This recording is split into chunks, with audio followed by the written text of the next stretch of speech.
Well, here we are, exactly where we expected to be, the SEC championship against a very familiar foe, and that is, of course, Bama.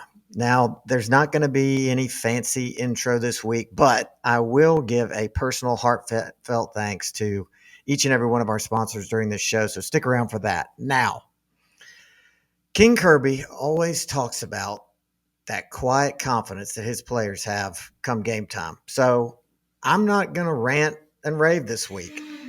I'm not nervous. I'm really not one bit. I'm not scared about this game, and neither should you, because in every possible metric that you can find, we're better than Alabama. And here's one that you may not have thought about. Let's talk about the common opponents, which are Tennessee, Ole Miss, Kentucky, and Auburn. Our average margin of victory is almost 2 touchdowns better than Bama's overall. And the folks in the desert, the ones that set all the betting lines, they think that we should win by a touchdown. So for all of those reasons, you should just relax too. We have the opportunity to witness something that has never been done. Beating Saban in Atlanta. So that doesn't scare me. That gets me jacked up. We get to crush their playoff dreams. That shouldn't make you nervous. That should make you horny. Now, we have an amazing show this week with special guests. Dari Nowkhah from the SEC Network joins us again, and I just have one question for him. I want to know, in what world does Georgia sit at number one in the college football playoff rankings, in the AP poll, in the coaches poll, wins 2 natties, wins 29 games in a row, and should we happen to lose to Alabama, how in the world would we not be one of the 4 best teams? I don't think that's going to happen, but I wanted to know what he had to say. Stick around for that. Cassidy Pearson is here. Dawger is here. And the stat freak Burt Hodges in here. And I'm very excited about this next one. After months of chasing and begging and negotiating, we have landed our whale. Coaching legend Lou Holz will join us, and trust me when I say that it is a must-see. And now we're going to kick it off with the OrthoGeorgia injury report starring Dr. Ryan Schnetzer. Here for possibly the most important injury update of the entire college football season is Dr. Ryan Schnetzer. Welcome back. Hey, nice to be here. Got a big one this week. I had a couple guys that didn't play last week for whatever reason. I feel like McConkey didn't play, Rah didn't play, Ratledge, Bowers. A lot of these guys, I think it was just give them an extra week of rest, try to get ready for a big game this week. I think came out most of them are going to be.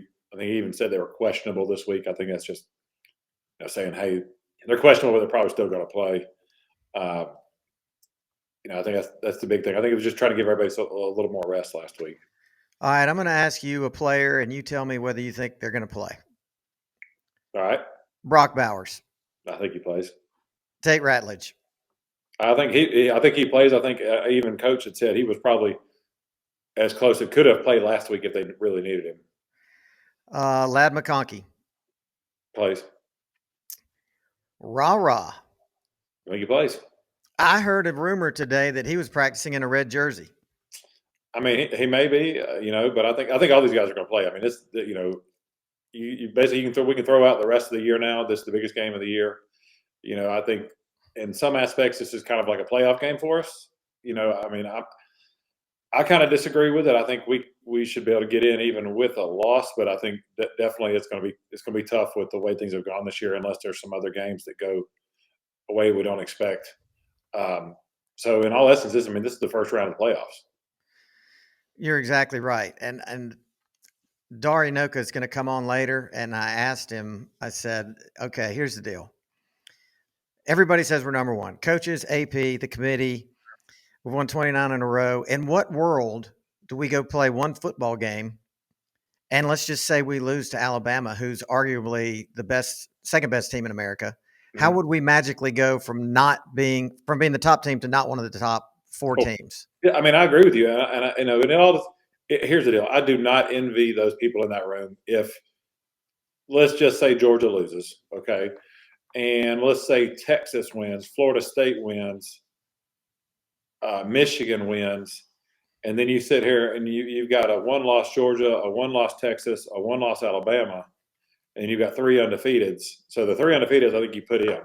Where they're going to say you got to put the undefeated conference champions in, right? I disagree. I disagree. No, I agree with you. Look, I'm just saying, like, they're going to look at this. Like, how do you leave out? I mean, I've got it right here. You want to look at what are we looking for in the playoffs? Are we looking for the best 4 right now? Are we looking for the best 4 from their whole body of work? We look at quality wins and quality losses. I mean, what is your number one criteria? Well, I think it's all of those. And so if you're looking for, if part of that is the best 4 right now, then Florida State does not meet that metric. I mean, they barely beat Florida. And let's look at who does Florida State has as a quality win. I mean, you got LSU, who Georgia has beaten, or not Georgia, but Alabama has beaten and beat pretty handedly. Right. And I think if you go back and look at that FSU LSU game, LSU dominated that first half and just didn't get the ball in the end zone, and then lost the second half. Right. Okay. And then their only other ranked team that they played at the time was Duke. And now they got Louisville, who just got beat by Kentucky. So, I mean, yeah, they're being punished for the conference they're in, but, you know, they have in theory, they have one quality win. I know. And so, I mean, if you look at all this and we'll take who's played ranked teams, and, you know, obviously you're limited by your conference. You know, Florida State went out and played a tough out-of-conference schedule playing LSU, but, I mean, unfortunately, the ACC is down this year. You know, Clemson is not what they have been. So, I mean, not that I'm trying to dog on Florida State. I mean, but, you know, they're look, it doesn't matter what conference. If you're going undefeated, you've got a pretty good team.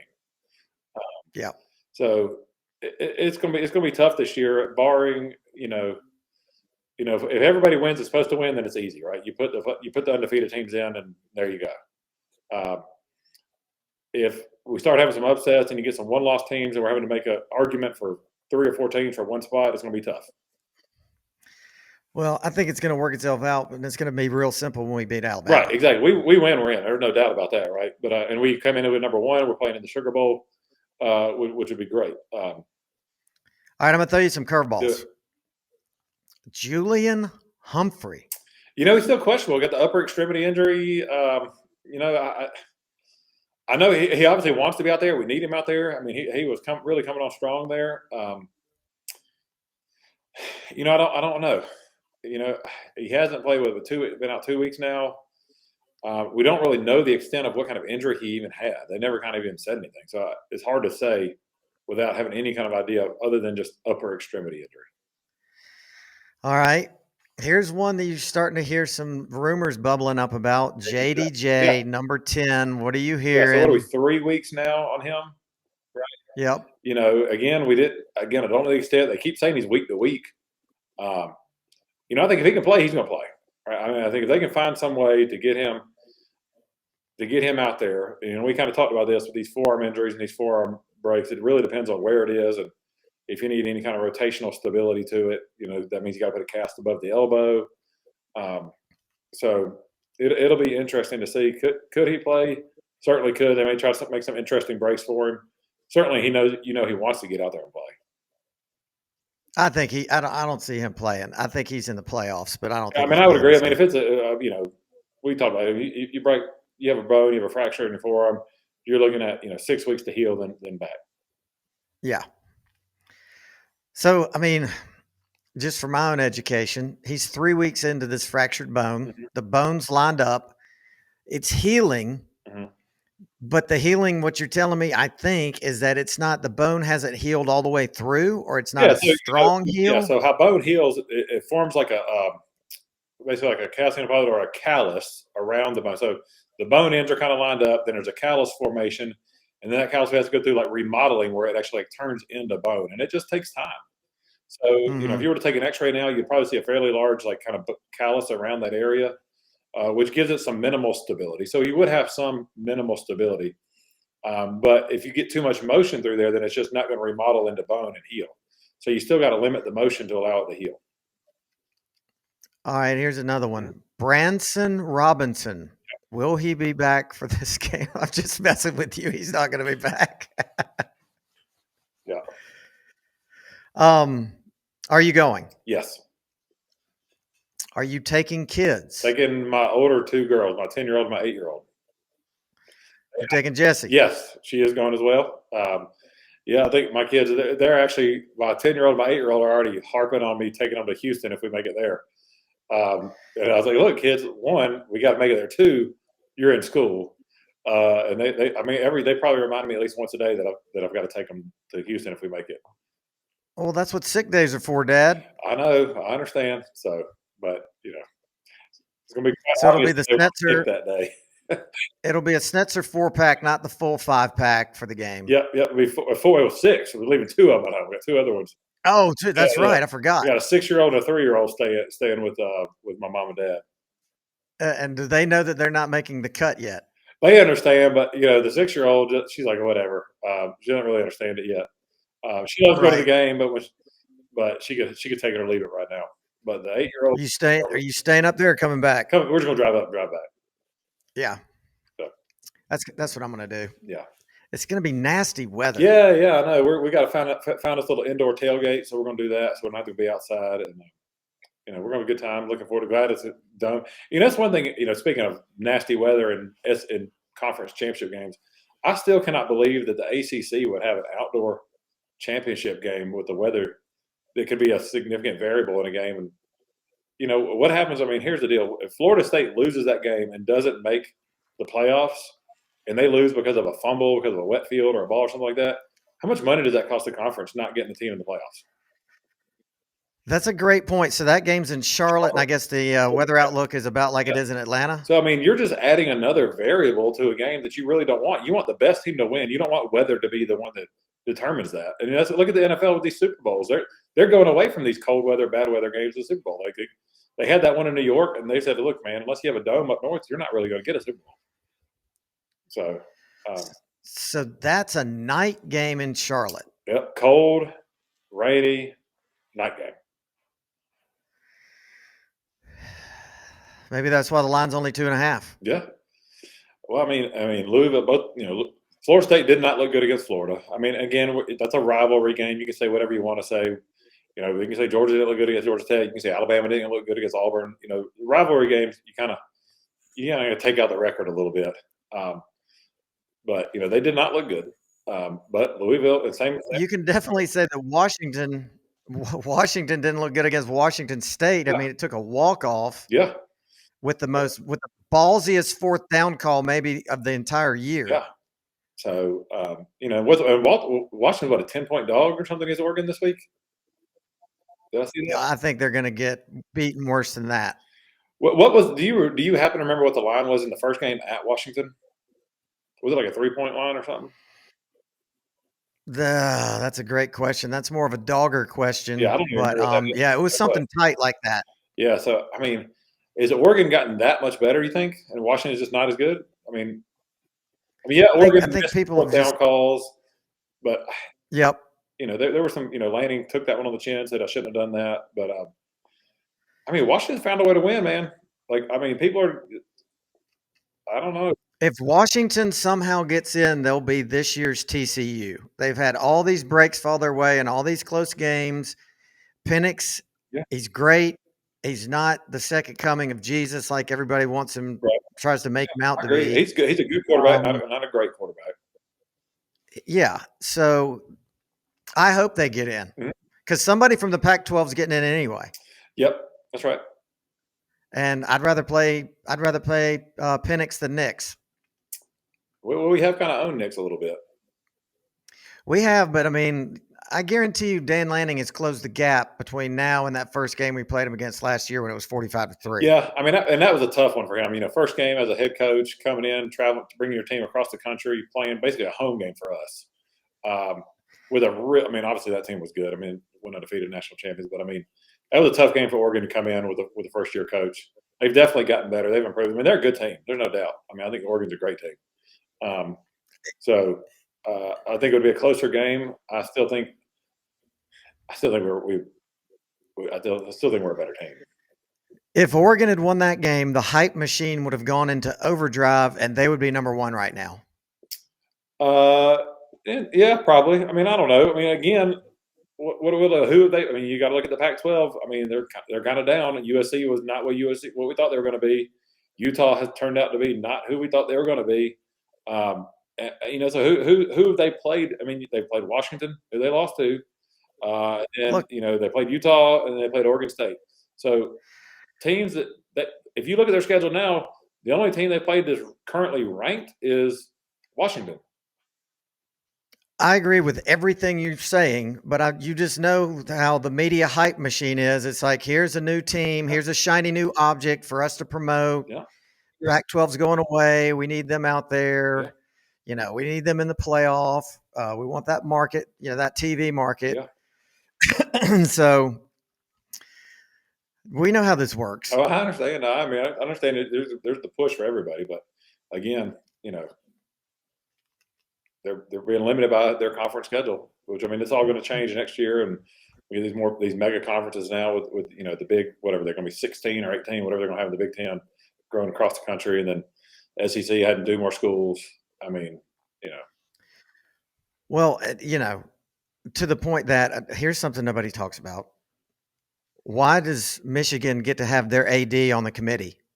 No other team in college football has their AD on the playoff committee. Yeah, there are. There are some other ones. But one of the guys stepped down that was on there.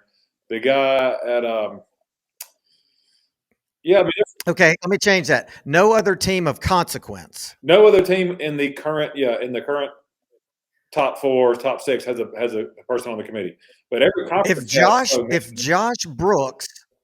Josh Brooks is on that committee, that'd be all we hear about all the time. We do have an AD on the committee. Who is it? There should be somebody from the SEC on the committee. I'd have to look it up. I don't even know who it is. Vandy? Is that who it is? No, I'm just pulling that out of the air. We should have somebody rallying for us from our conference. Pull it up because I don't think we do. All right. I'll pull it up too. Yeah, I gotta look that up right now. Current CFP. All right, let's see if we can pull it up here. Selection committee. Barnhart, and I gotta look at where these people are from now. US. Okay, Kentucky, inconsequential. There you go. You got. I think Iowa shouldn't be on there. Arizona State. Yeah. Wyoming, Georgia State, NC State, Colorado, Nebraska, Kansas State. I mean, it's nobody of any consequence. Yeah, but so Michigan, yeah, they got theirs. But I mean, at some point, Brooks will probably be on that committee. I think it's a 2-year or 4-year commitment. Yeah, but by that point, it won't matter because it'll be 12 teams. Yeah, I mean, this is the last year where this. I mean, you're always going to, but even then, you're always going to argue those last 2 spots are going to be debated. If it's 4 teams, 6 teams, 8 teams, or 12 teams, you're always going to have to debate. Here's my point. If Georgia loses to Alabama, do you think that the AD for Michigan wants Georgia in the Final Four? Of course he doesn't. No, I mean, he doesn't. But I mean, I would. I'm going to be the optimist here and say he's going to vote who he thinks is the best and do. But yes, in his heart does he want that? No, he does not. Does he want to see Michigan play Georgia in the first round of the playoffs? Absolutely not. And you're basing that on because of the fact that he did the right thing by letting Jim Harbaugh coach through 2 suspensions. There you go. Well, he's a fair-minded guy. They did withdraw their lawsuit and they took their 3-game suspension, and so. Yeah, they withdrew their lawsuit because they knew they were going to get the brakes beat off of them if they gave Harbaugh a microphone in court. Yeah. Don't get me started, Schnetzer. Hey. Do not get me started. Don't let me go down that rabbit hole. We'll go out of that. Yeah. Let's look. Here's the deal. We're going to win Saturday, and then this is going to be for naught. We're just going to figure out who we're playing in that first round. It's going to be a Texas team that slides in there if FSU loses. Texas has looked good, but they haven't looked great. They got that big win in Alabama early in the year, but that was against an Alabama team that I would tell you doesn't hold a candle to the Alabama team that we're playing on Saturday. I've said all along, if Milroe doesn't throw those 2 bad passes, those 2 interceptions, that Alabama's undefeated and sitting at number 1. Milroe played a terrible game against Texas. Okay, correct. He has really improved. I think Saban has put him in position. That offensive coordinator, their coordinator is now, has put them. Tommy Reed has put them in position, but has put him in a better position. And he had to develop. I mean, he had to develop into a starting quarterback. I mean, he needed time. And that game was what, 2nd week of the year, 3rd week of the year, early in September. Mm-hmm. So, it's just going to take time. But they're getting there. And that All right. Alabama team's good, man. I've got a weird feeling about that game. You bringing in a special guest there if Yeah, you I want to. was You down can. here. I got my dog. He just snuck up in there. This Oh, is Hunt. Hunt, come here, buddy. He's a big old I German thought Shepherd. that was one of your Yeah, kids. no. You got the dog. He snuck up in the office on me. I mean, could Gundy pull off a miracle and beat Texas? I mean, they're not going to have any pressure on them. Yeah, I mean, could he? Yes, but I mean, golly, I just haven't seen anything out of Oklahoma State this year that makes me think that they're going to win that game. I mean, golly, UCF beat the brakes off of them at home. I So, know, it's crazy. I just look at the teams that have no pressure, yeah, right? I mean, they have nothing. Look, they have nothing to lose. They're going to come out there. They can do trick plays. They can do whatever they want. They can, kind of like that Boise State Oklahoma game years ago, doing the Statue of Liberty at the end. I mean, look, if they lose, they're supposed to lose. So why not? Exactly. Oklahoma State, no Yeah. pressure. Louisville, no pressure. Tell you who else doesn't have any pressure that nobody's given a chance, and you know what? And that is Iowa. Iowa pull off I don't the think so. upset of the century. That Iowa team cannot score points, and I don't know why. Their defense is good, though. I mean, they got a great defense, but man, they cannot score points. Okay, so Can they? Yes, they can. I'm not saying they can't, but I think they're the least likely out of all of them to win. okay, so where is that game? What time is it? And what's the weather? It is inside in Indianapolis. Oh, then they've got no chance. Yeah. So, and is it Friday? Traditionally, it's been on Friday nights. Is it on Friday night again? The Pac-12 is on Friday. Pac-12 is Friday night. Okay, so they Yeah. probably. I got to look at the schedule again. I think they're Saturday night. Saturday night, but yeah, they're inside. Yeah. So, so I think the Big Ten at least is smart enough to do that. Hey. Okay, what else? I don't know, man. Do we know? Okay, and we're here. Why haven't we talked about Alabama's injuries? What about McClellan? I hadn't even looked at their stuff. I'm not even worried about. Yes, I am worried about them, but I don't. Kind of look up real quick. Look up McClellan because he was in a boot and on crutches after that game, and he's their number one back. Not to say they don't have 6 more behind him, but that's kind of big. Yeah, I'm pulling it up now. Give me a second. All right, what did they say? Saban provides a report. Here we go. What did they say about McClellan here? McClellan, 15 carries, and everybody's been out of the rusher. Just calling it a foot injury he's been dealing with all year long, and he tweaked it in the game, and he's day to day. Okay. So that's the one big one they're talking about there. So, but Alabama, they've always got a whole stable. I mean, kind of like us, we got a bunch of running backs, a bunch of good running backs. Yep. Yeah. It looks like it's going to be a tough one for us. We're going to keep Milroe in check. I think we got to make him throw the ball to beat us. I think we can disguise coverages against him. That kid. I mean, golly, he is fast when he gets outside the pocket. We have got to keep him in the pocket. I think we got something for him. Oh, I'm sure we got something for him. Here's it. Our defense is fast too. We got guys that can keep up with him. Well, I'm not saying keep up with him, but we can hopefully keep him in check. I'm looking forward to it. It's going to be a tough one.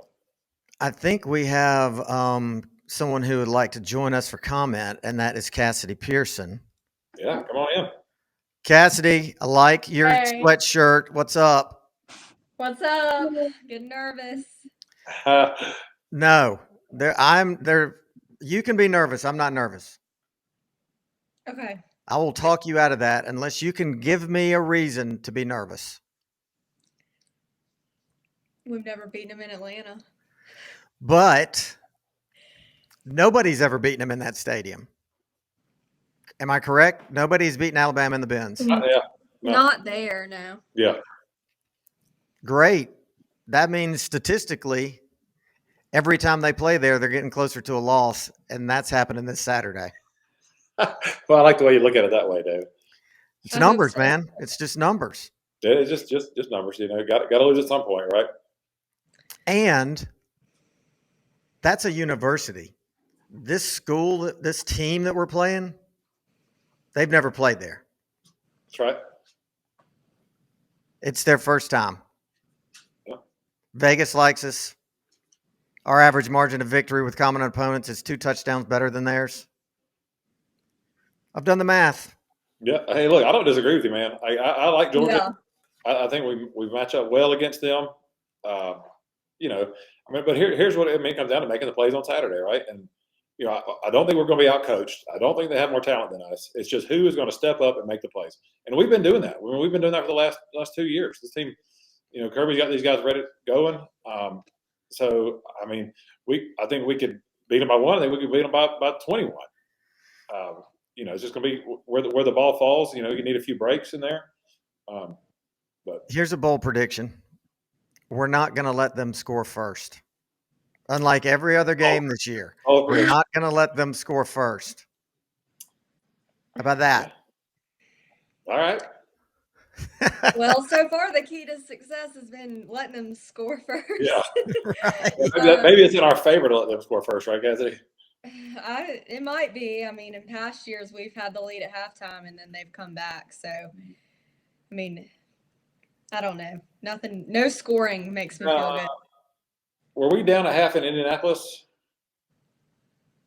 I can't remember in the national. I think we were down at half there. Were we not? I think we were. Yeah. Obviously, in Atlanta, that we've been up at half big, and we've allowed. Yeah. You know, what we really know is who's their backup quarterback right now. That's what I'm talking about. Not the starting quarterback, but their backup quarterback. Well, we saw both of them. That. We saw both of them against South Florida, and they were underwhelming. Yeah. That's when everybody was predicting that Alabama was going to go 4-8. Yeah, but I remember at the national championship in Indianapolis, people were freaking out because, you know, we were losing and then it was just so tight. And I was like, look, any formula is better than the one we've had where we've been up by 2 touchdowns. That never worked. Yeah, that has not worked in our favor. But, okay. Ryan's going to the game. I'm going to the game. Cassidy, are you finally going to go to a game? I'm not. I think I'm going to stay home. The 2 times I have been to the SEC championship, we have lost, one of which was 2021. And I was full on confident we were going to win that game. And then it was just like, we just came out so slow and it was terrible. And so I'm just like, I'm going to stay home and maybe we'll win that way. And then I'll never go again if we win.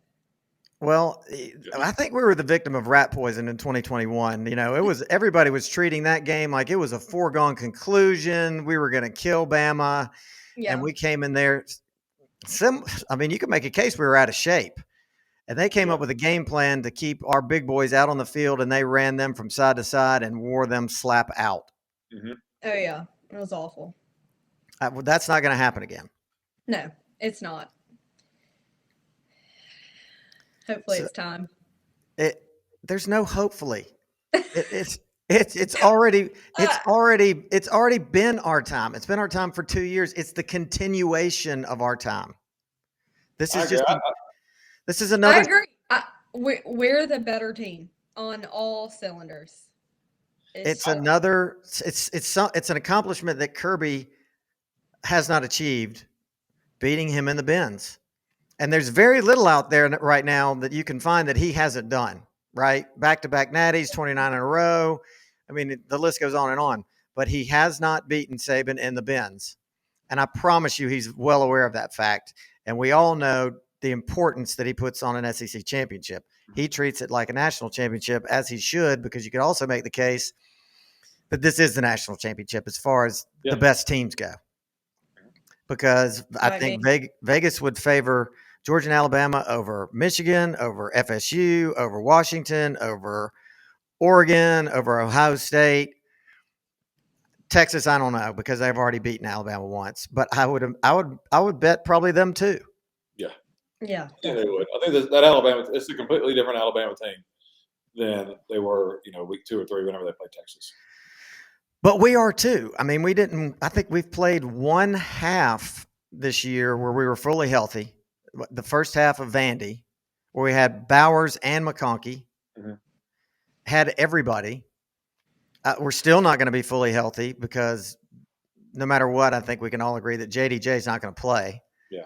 But I mean, at this point in the season, nobody is. I was about to say nobody's healthy at this point of the year. It's all about who's stepping up, who's able to come back through. Obviously you want the least amount of injuries you can have, but I mean it's 12-game season playing a brutal contact sport. There's always going to be those injuries, and so I think that's part of how these championship teams are won, by teams that have players that step up and fill the void when the other guys go down. All right, one key to winning. You can't say control the line of scrimmage. One key. You can only say one thing. Schnetzer, you go first. So, I mean, I'm going to tell you the team that runs the ball the best. Whoever has the most rushing yards wins the game. Okay. Cassidy? That's pretty straightforward. Turnover margin. Okay. Alabama is one of the best in the nation in turnover margin, and you can't turn the ball over. You mean you can't have a muff punt with 4 minutes to go in the game? That you can't do that? All right, I'm going to state the obvious, and that is limit Milroe. Yeah. You can't let him beat that whole thing that's the rushing yards. I think if we make him throw the ball to beat us, they don't beat us. Absolutely. Yeah, we have to keep him in the pocket. Yep. And so you're saying don't flush him. I mean, I think we got to pressure him. Oh, no. It's how you pressure him, right? I mean, you got to pressure him, but you got to keep your edge, and you got to keep your guys pushing up the middle. You can't open up those lanes. So the guys got to be very disciplined in their pass rush. Like, you can't go way outside or way in. I mean, you got to be able to maintain your lanes in your pass rush, still pressure him, but now not allow him to get outside of the pocket. I'm not saying it's easy to do, but I'm saying that's what you have to do. That's how you have to do it. So keeping him in the pocket. Okay, so your end's got a tough job. They can't get too far upfield. They got to maintain that outside presence there, and then just everything collapse down on it. Mm-hmm. So if you got a 4-man rush and they're doing their job, you're really relying on your back end to be able to cover those guys man to man. Yep. Your Kamari Lassiters of the world, your Ty Keys, your Dalen Everetts. Are you still going to have somebody there as a spy? In other words, you got 4 rushing, 1 spy, and you got 6 dropped into coverage. What are you doing? Yeah, I think you can have that spy who can do kind of a delayed blitz. I mean, you got all different kinds of ways. So you have a linebacker sitting there in the middle who kind of sits there and watches to make sure what's happening, and then kind of comes on a delay. Let the blockers kind of declare where they're going, and then come on it, put some pressure up the middle. Do that way. I think we do a lot of disguises. Disguising coverage, disguising blitz, which we've done all year. But I think you kind of do that. We want to try to confuse him. I mean, he's still it's still a first-year starter. So right. Whatever we can to try to confuse him, changing the coverages, changing our blitz pattern, we do a lot of stemming with our defensive linemen, getting guys jumping off sides, but that changes how he's looking at things. I mean, I'm trying to remember this year from last year. I feel like we've done it so much more this year where you see our defensive linemen line up, and kind of the last second they all slide over one place, and they get a lot of guys jumping off or having false starts doing that. But traditionally, I know we did a little bit of it last year, but we hadn't done a lot up until really this year. I feel like we've done a lot more. See, I feel like we've done it a lot less, and we've been doing it a ton in 21 and 22, but less this year. I feel like, I don't know, just maybe watching, I feel like we've done more this year. I feel like we kind of save it because people just got so used to it that we save it till we need it, and then we pull that out, on 4th and 1 or whatever. Yeah. Okay, if you're gonna spy, who are you gonna use as a spy? Tough one. I mean, you can put it. He's gonna probably be your inside linebacker. Usually, we're gonna have somebody on the inside because you're not gonna try to bring an outside guy unless over into the middle to watch him. So it's gonna fall on our whoever's playing our inside linebacker position. With JDJ, probably not. What's that freshman that's playing there? Just blank on his name. C.J. Allen. C.J. Allen. Yes, it's gonna fall on him. C.J. Allen or one of the Wilsons. Yep. What are their? Gosh, I'm drawing a blank on their first names. Raylan is one of them. Raylan Wilson. Yeah. So whoever it is, it's not an enviable job. It's gonna be tough. Or like a Jalen Walker. Yeah. I mean, you may switch somebody up, bring somebody in there, kind of a faster guy to try to maintain that spot. But he's not only is he fast, he's pretty big too. Yeah. He's not easy to bring down. I saw us using Marvin Jones Jr. a little bit to spy on Milton in the Tennessee game, which he can't be fast enough to run down Milroe. Well, I mean, I don't think it's somebody so fast enough to you're not going to have to run him down from behind, right? I mean, he's going to be there in the middle and he's maintaining an angle, so he's going to have an angle to the outside. So when he starts cutting out, he's going to have that inside angle. He's really just got to continue to force him to the sideline, not let him get outside. Yeah. So I mean, does he have to be as fast? No, he does not have to be as fast. He's got to be somebody that can that's used to playing that kind of linebacker position and can play those angles to keep him there. Good point. And to feel like if he starts stepping up to run, to feel that gap, fill the gap wherever he's trying to step up to. Who's going to cover Burton at the storyline? Who's covering him? Whoever did that, I don't know who their best receiver is. Is it Isaiah Bond? Is it Burton? I mean, Burton. Statistically, Burton is leading. I think, yeah. Burton's leading. Yeah. Mm-hmm. Then I would think we try and lock him down with Lassiter. Yeah. But I mean, I don't know. They're probably going to just mix it up, and you get who you get. Yeah.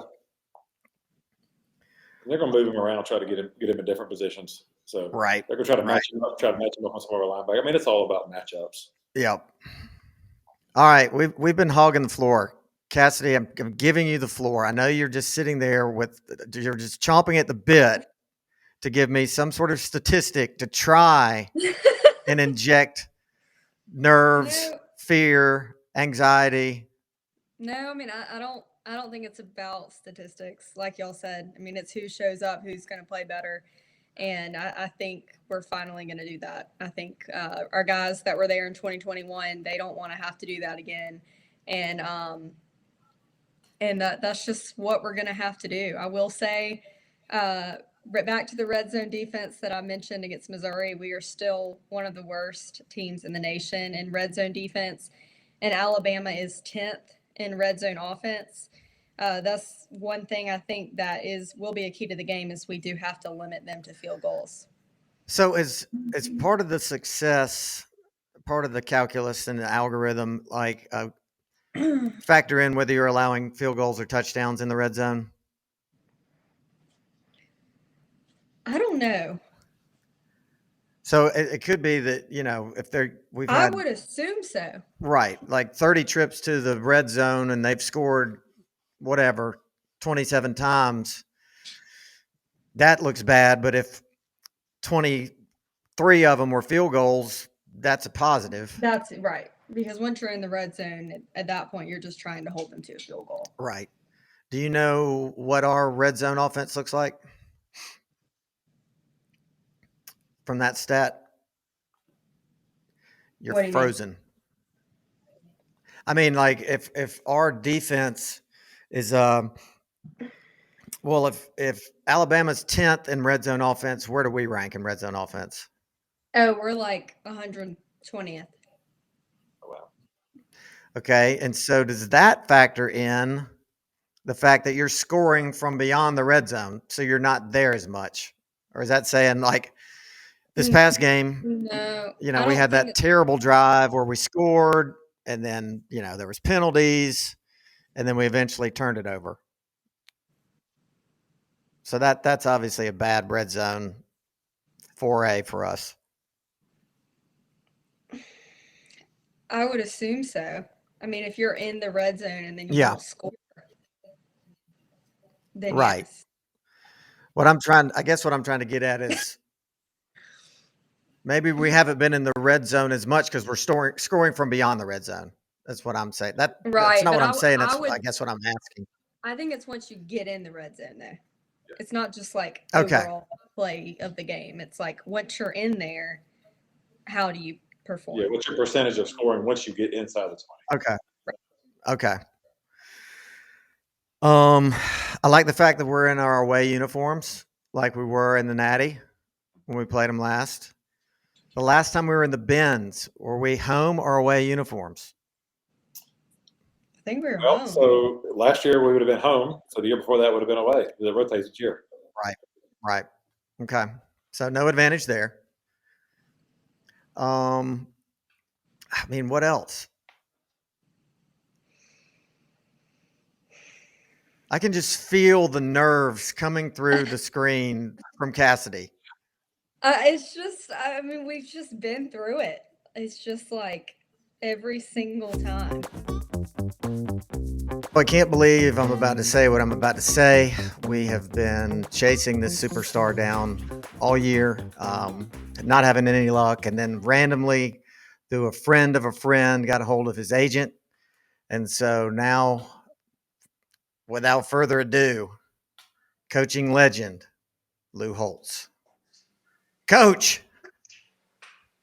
Okay, I'm so proud to be here on the Mad Dawg show this evening, and I'd like to start out by reminding everyone the good Lord gave you eyes in the front of your head, not eyes in the back, so you can see where you're going and not where you've been.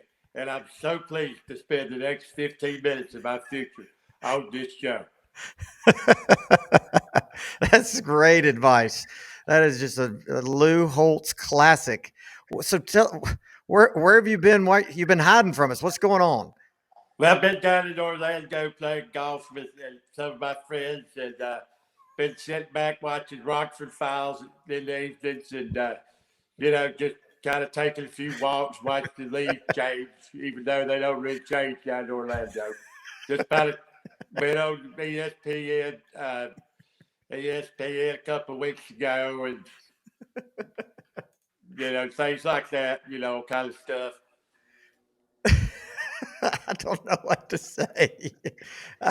Here, you're my hero for so many reasons. The latest reason was how you just emerged from obscurity to call out Ryan Day and his team as not being man enough, and we found you at the perfect time after losing for the third time in a row to Michigan. And I was wondering if you had any thoughts on that.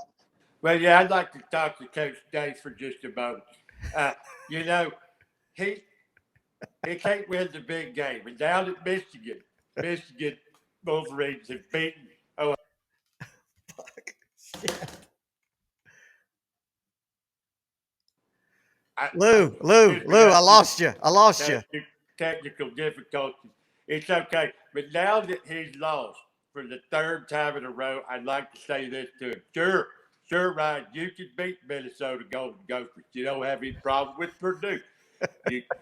You handle the Hoosiers and Indiana. Handle them. You don't have Maryland, Michigan State Spartans. You beat them every time. But when you come time, when the rubber meets the road, you have comparable talent on the football field standing across from you, staring at your eyeballs.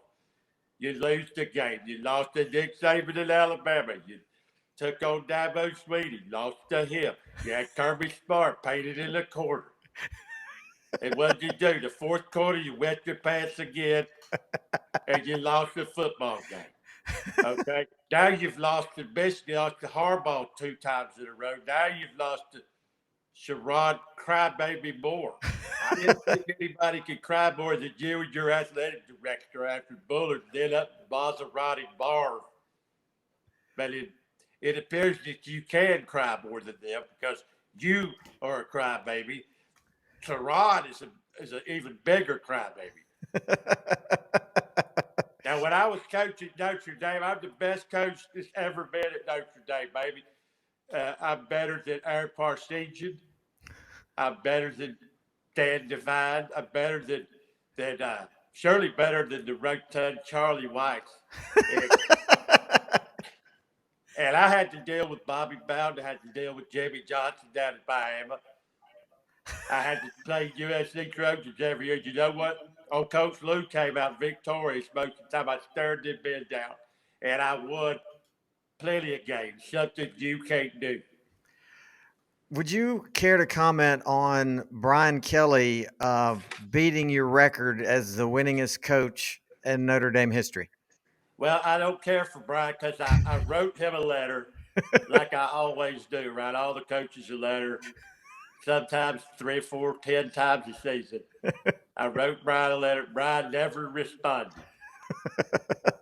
I wrote Tyrone Willingham letters. He wrote back.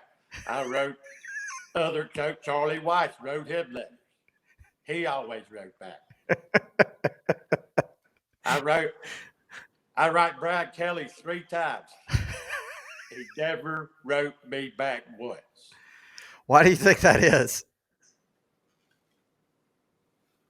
I'm not sure. Maybe he's just arrogant. I know he came into this season down there in Baton Rouge thinking he was going to do something this year, but he certainly fell on his face. He had a heck of an offense, but his defense was garbage.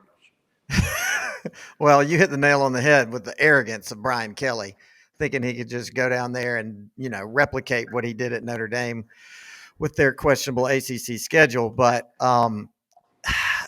who do you like? Who do you like this year to win it all? Well, you always got to start off with Georgia. They had lost the game in several years. I don't know what the record's astronomical. I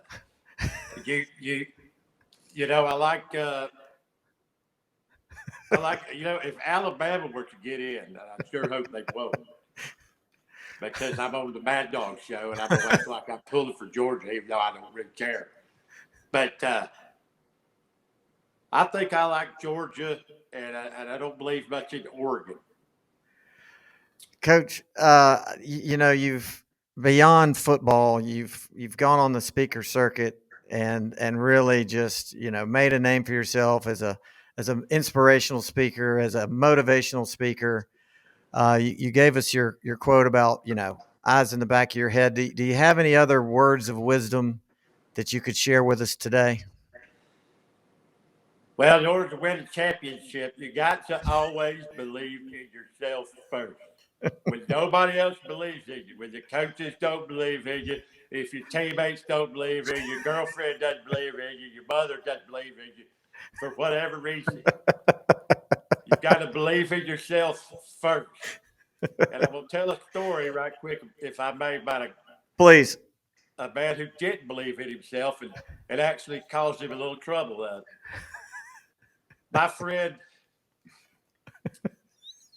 Herb White and I were in the Navy. We were in the training school. Herb and I were the worst two swimmers in the whole class. The final test was to swim 3 miles across the lake. The rest of the class is way out in front of me and Herbie. We got about halfway across, and Herbie looks at me and says, "I can't make it, Lou. I got to turn around and go back." So excuse me, I'm a little old. We got 2 miles in, and Herbie didn't think he could make it to the bank, so he says, "Let me turn around and go back." So in other words, Herbie swam 4 miles because he didn't think he could swim 3. I mean, if that doesn't inspire you, I don't know what else would. So he believed he could get back. Is that the moral of the story? Yeah, he was 2 miles across the 3 mile lake, turned around and went back to the bank he started on. So he swam 4 miles because he didn't think he could swim 3.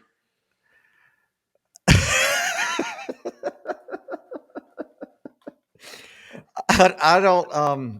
Well, that's inspiring, and I'm at a loss for words as to. I'm starstruck. Quite frankly, I'm starstruck that we actually got you on the show. I'm at a loss for what to ask you next. Well, this is what I'd say to the Georgia football team before they took the field at Mercedes-Benz on Saturday night. I'd say, hey, if you want to be happy for an hour, eat a steak. If you want to be happy for a day, go play golf. If you want to be happy for a week, take a cruise. If you want to be happy for a month, buy yourself a car. If you want to be happy for a year, buy yourself a house. But if you want to be happy for the rest of your life, win a championship. That's awesome. That is awesome. That's got to be a Lou Holz original. Yes, I made that up one night sitting around. Coach, if you don't have anything immediately that you'd like to share, can I introduce you to my friend Dawger? Sure. The Dawger is in awe. Coach Holtz, you're obviously one of my big fans. You have, I have your I've heard stories about you out there on Library Lawn in front of Touchdown Jesus, throwing footballs back and forth with Tony Rice back in the early 90s. You have a great memory. I thought you had lost that memory. I have an autographed signed jersey from that day. So no, it's incredible to see you again. You're acting really well. Well, I have my problems physically, but mentally I'm still on there. Do the crossword puzzle every morning. I want to go back to the issues that you had with Ryan Day. Well, I tell you about Ryan Day. I'd rather have Susan Day, actress who started in the Partridge Family back in 1970, used to ride around on a hippie bus with Ruby Kincaid and Danny Bonaducci. I bet she's tougher than Ryan Day, and I'd rather have actress Susan Day running my squad. Oh, I love you, Coach Holtz. That's awesome. Yeah, I think if you were back coaching again, I think you could take him. Coach, I want to You're introduce probably right there, Dawger.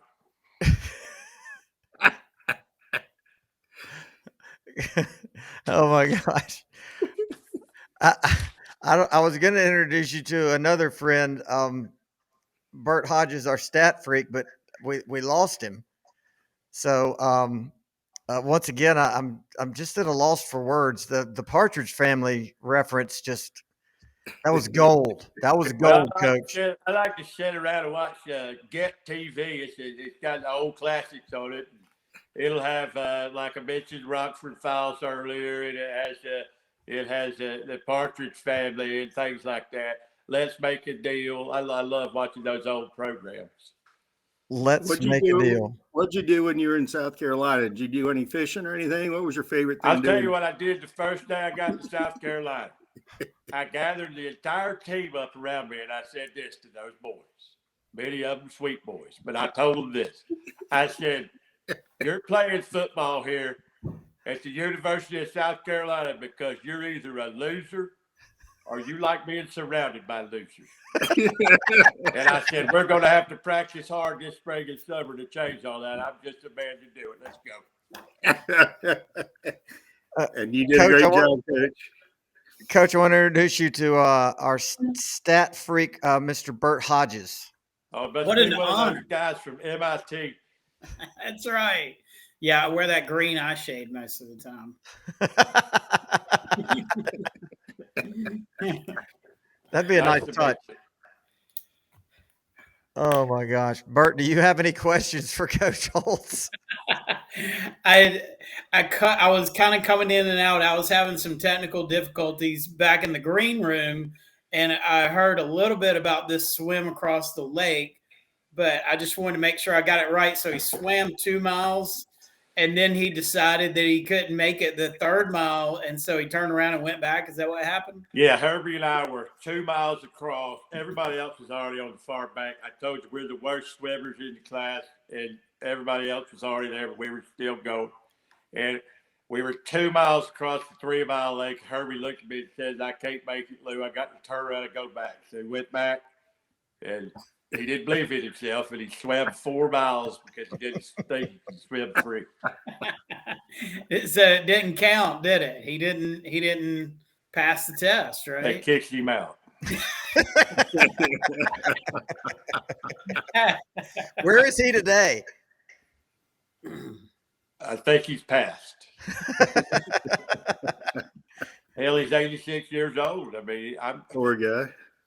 Yeah, I think he's gone. Coach, I think we're about to pick some games, so we're now going to also bring in another guru, and that is Cassidy Pearson. Hey, y'all. Hey, Cassidy. Hey, nice to meet you. Good to see a nice-looking lady with these other gentlemen here. First time you've met Coach Holtz. Stand up right quick and just hit that down. Very gentlemanly of you, Coach. Dawger, take it away. Take it away. Hey, Cassidy, good to see you. Hey. And congrats. So Cassidy beat up on all of us last week. Her first week of picking. So to give last week's updates, I went 2-4-1. That Mississippi State pushing, the line went to 10.5, but it pushed from what I sent out. And then David went 2-4-1, and Buffaloe went 0-6-1. and Burt went 1-5-1, and then Cassidy went 4-2-1. Shows what we know. 3-3-1, 3-3-1 for Cassidy. Cassidy, you won, Wow. but the bar was low. Clearly, the bar was low to beat us last week. We got clobbered.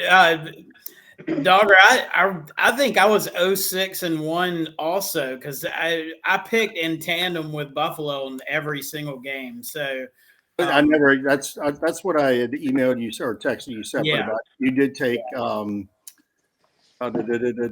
of these that was different that I had. Oregon State. yeah, that was That's what I had. I had you with Oregon. right. Yeah. Yeah, I never So- changed that afterwards.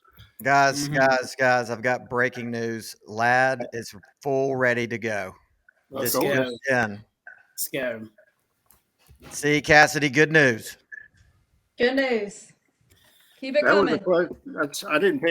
I didn't log on early until Buffalo got on, but did we hold people back? I mean, that's what it seemed like with Bowers and Ratledge. I think probably Ladd and Rara probably really did need truly to take a break with their injuries. But I think Bowers and Ratledge was really more precautionary, and since we thought we could beat the Bugs without them, we did. Good. Okay. Very good. Now I want to All hear right, that so- JDJ is good to go. JDJ, we got into that with Schnetzer, and he was just saying with a break like that, he doesn't see any way he could do it. He's only 3 weeks into a 6-week recovery, and with that type of injury, he said, unless there's some, brace or cast out there he's not aware of, that he doesn't see it happening. Yeah. But were you seeing some of the same stuff I was, like rumors that he might be able to go? No, I hadn't read anything that said he could go. I was just being hopeful. Well, I am seeing rumors that Humphrey can go, that we're looking that he may be able to go. That would be helpful, because last time he was on the field, he was a beast. He was. He totally was. Yeah. Anyway, I'll relay these tidbits as I get them. No, yeah, thank you. Because I did not know. That was my assumption during the Tech game that we were holding some folks back, which Alabama obviously couldn't do with the game they had against Auburn. So hopefully that'll help having some fresh people. But back to gambling. So on the season, we have 16, 29, and 3 for me, 19, 26, and 3 for Mad Dawg, 17, 28, and 3 for Bobber, and then 16, 15, and 2 for Burt. And Cassidy on their first week is 3-3-1. I think I went 4-2. Yeah. Oh, Ooh. 4-2, Dawger. She's questioning your math. Well, Yeah. no, I don't know how because that's what I told her dad today. I don't know where I Yeah. messed that up. So the 4 should have been Oregon, NC All right. State, Michigan, and then the under. And then you're right. Where I messed up was I flip-flopped you and Burt, just the order. So that's what I did. I had him with Oregon and you with Oregon State. That's what so yes, 4-2 is correct, because that is what I told your dad. Cassidy, you got to watch him. You got I to keep know. up with the numbers I know. yourself. We do. Watch him. Don't be afraid to call Trying him to out. cheat here, Dawger. Oh, no. I hear you. Promise that's not the case. So let's see if I can. No, I'm It goes kidding. too quick.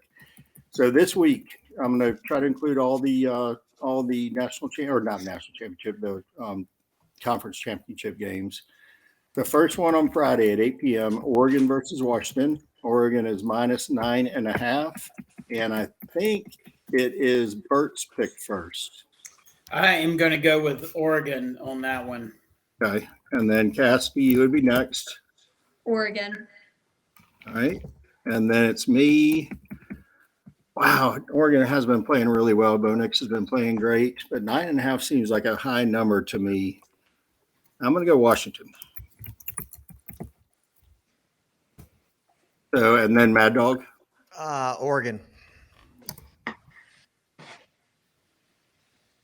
Okay, tell you- Coach Holtz. Coach Holtz. Thought about this game, and you're talking about an undefeated team getting 9.5 points. I think I'm going to take the Huskies.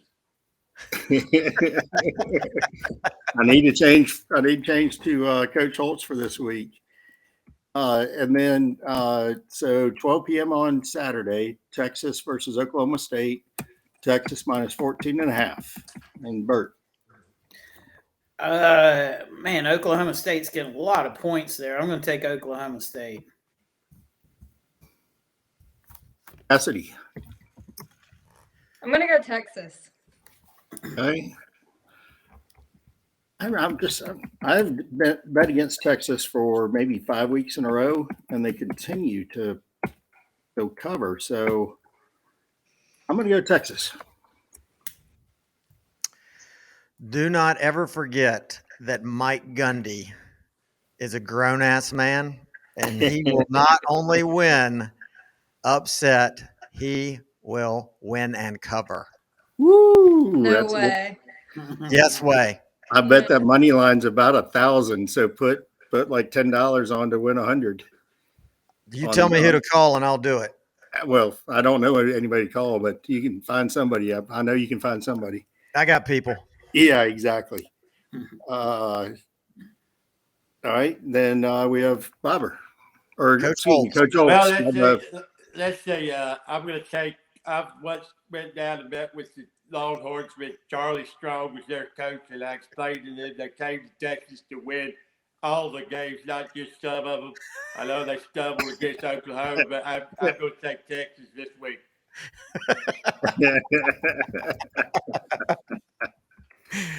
I love Charlie Strong like a son. I threw this one in there just because I have friends at Tulane, and SMU to me has been playing really well. So Tulane -4 against SMU at 4 p.m. on Saturday. And Burt. Where are they playing that conference championship? Do you know? I honestly didn't have time to look at it. I thought everything was at a neutral field. Cassidy probably knows. I don't know. What conference is that? Can find out. It's American, isn't it? American. I think it is American, yeah. All right, Yeah. I'm going to take Tulane in that one. I don't know why. They're from New Orleans. Yeah, I don't know where the game is. It's in New Orleans. Okay. All right, Tulane. Cassidy. Tulane. Okay. And because I absolutely love New Orleans, I will go Tulane as well. Green wave, baby. Tulane. Can you repeat the team that Tulane is playing this week? Tulane's playing SMU, who's been playing Okay, that does fantastic. it. I'm going to take the Mustangs. I once recruited a defensive back from New Orleans, and I called him practicing voodoo in the locker room. And when I found out he wasn't Catholic, I kicked him off the football team. So I'm going to take SMU. SMU's been playing fantastic. They're going over on all their games too. They have a big offense back in their old, just like their old days. All right, so then we have the big one that we all care about. I'm not going to bet on the line on this side, but Georgia at 4 p.m. against Alabama. Just by the way, the line is 6, but we are trying to bet on the 54.5 total. Man, I seem to miss this every week. I'm gonna go back over on this one. Yeah, I definitely think over. Wow, I'm going over as well. I had that one kind of locked in. All right. I'm going under. I'm going to. I think there might be a lot of points scored here. I think it might end up things might go crazy in the second half. I'm going to take the over. I'm thinking that our offense, the Georgia offense, has kind of held back a little bit with McConkey and Bowers coming back. I mean, just a thought. Hopefully, knock on wood, that we can just roll on them. All right, next one, 8 p.m. Florida State versus Louisville, and Florida State is -2.5. Florida State. Miss Cassidy. I'm going to go with Louisville. Another one that I have bet against all year, I think. Florida State, they have to falter at some point. So I'm going Louisville as well. Louisville for the win and cover. I know Coach the Holtz. backup quarterback, Rodemaker's father, was a high school coach down at Valdosta, kind of got ran out of town for no reason. It's a good family, apparently, and I would like to see them do well, but I'm going to take Louisville the game. Wow, Burt has a big chance on to pick up some ground on that one. Or yeah, that's kind of wishful thinking on my part too. I'd love to see all the undefeated teams win, and then we get in as a 1, and Florida State gets in as a 4. there you go. Yeah, me too. Yeah. And then, yeah, I would love to have that conversation here in just a second after I get done with this last one, which is, I can't believe Michigan is playing Iowa. But so I'm putting a total out on this one, not the game. Michigan is -22, but we're not taking that. The total is 35, which I don't. Some of you may not know that the lowest total was ever put out against Iowa, Nebraska, and it was 26. And the under hit. And the under hit. Yeah, That's insane. Yeah. it is. Yeah. So 35 is the total. All right, I'm going over on that one. Okay. I'm going to go under. Yeah, good for you, Cassidy. I will go, let's see, Michigan, Iowa. Harbaugh's back. I'm going to go under. I'm going to go under. Coach Holtz, you've been there before? I heard there was a sports book earlier this week that had the first quarter over-under in that football game at a point. That being said, I'm going to go against the trend. I'm going to take the over in this one. All right. So what are the did you touch on it earlier, Mad Dawg, the scenarios if Georgia loses and then these other, like if Oregon loses, what's the scenarios if you have all losers of the top 4? Well, Cassidy, good news. That was recorded, so we captured that, and we and Cassidy and Schnetzer went round and round on every scenario. But hey, let's talk it up some more. I can go. Well, there's more too we didn't talk about, but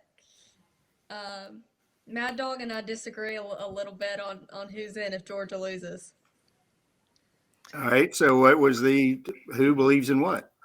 Well, I'm saying that Georgia would still be in, and I'm saying that Alabama would be in over Texas, even if Texas wins, by virtue of Alabama's beating the number 1 team. And everybody's saying that head-to-head is not as meaningful because it was at a different time, way earlier in the season when Alabama was a different team. Coach And Holtz? do you have Georgia over Alabama, Mad Dawg? As far as the rating?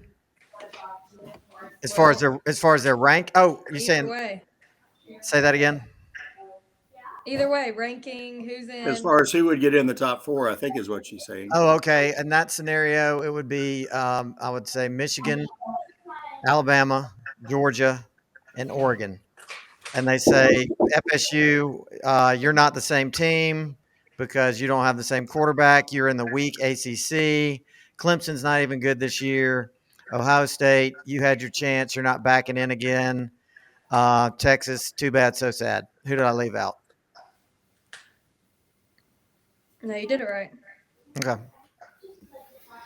I heard some hypothetical lines, in these supposed matchups. In Georgia versus Florida State, we'd be favored by 15. Georgia versus Washington, we'd be favored by 9. And Georgia versus Texas, I think we'd be favored by 7 or 8. It's interesting. Do you have one Georgia and Michigan?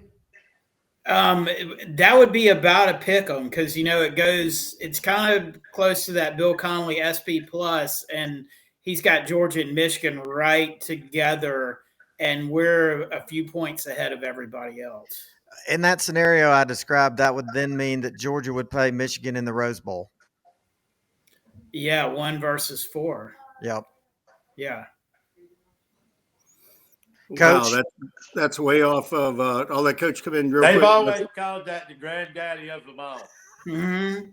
They have called it that. Did you ever get to play there, Coach?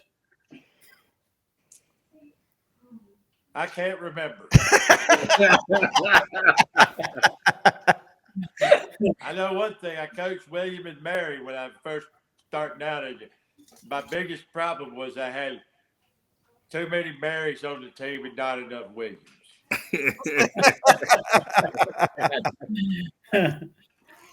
Oh man. Speaking of coaches playing in college, I want to address something that's been annoying me pretty much the whole year, but especially this week. And this talk about Georgia and the modern day three-peat. And so I wanted to go back and look at, since they keep referencing Minnesota from 1934 to 1936, like what actually happened in those years and why we shouldn't even be compared to that. We should be the undisputed three-peat, the first undisputed three-peat, because Minnesota in 34, as much as we hate all these national titles that Bama likes to claim, one of the titles that they claim is actually 1934, the first year of Minnesota's supposed three-peat. Now, remember, they had about 13 different polls then, but Minnesota was number one in like 8 polls, and Bama was number one in 5 polls. So there was no undisputed national champion then.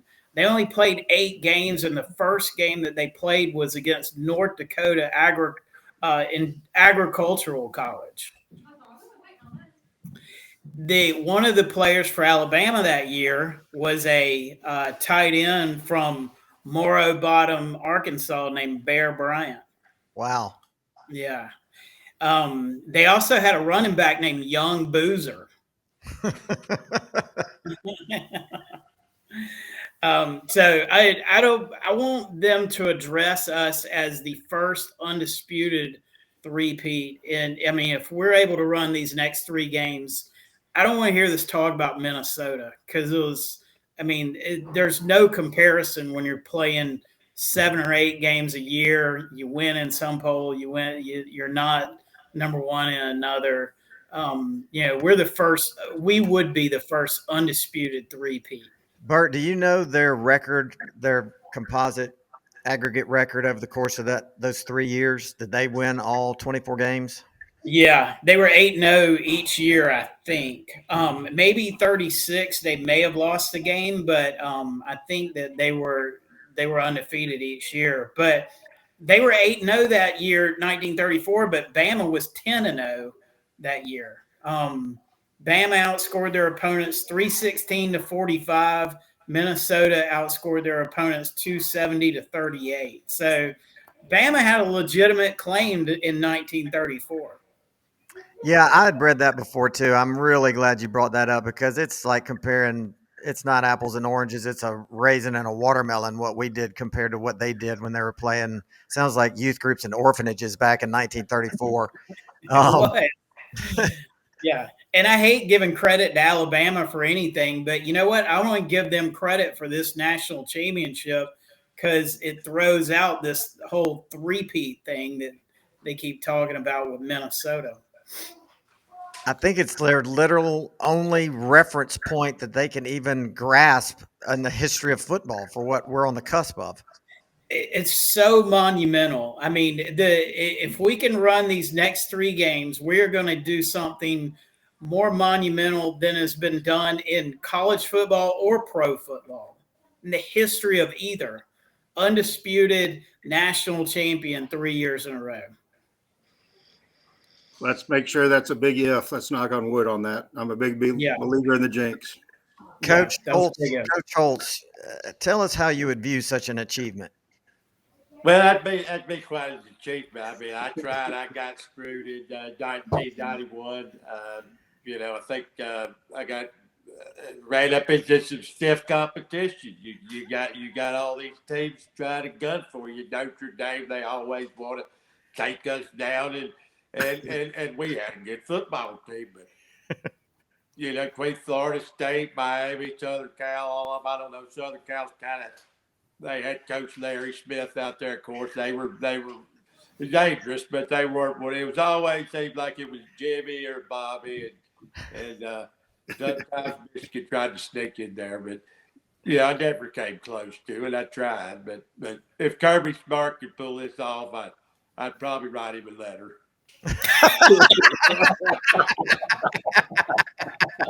Please. He'd probably write back too, wouldn't he? I'm sure Kirby Smart would write Coach Lou back. Unlike Brian Kelly down there, the fake Cajuns from Connecticut. I wish you would write Ryan Day a letter and give him, a real piece of your mind on paper. All right, Burt, let's talk about some of your stats because I'm sure you've got some that will raise some eyebrows. All right. Yep. I mean, we're going into the conference championships now, so regular season's done, and as we said at the start of the year, the teams that finish above 2.0 in net yards per play for the year are the ones that are going to be in the playoffs. And right now we have 4 teams that are above 2.0 in net yards per play.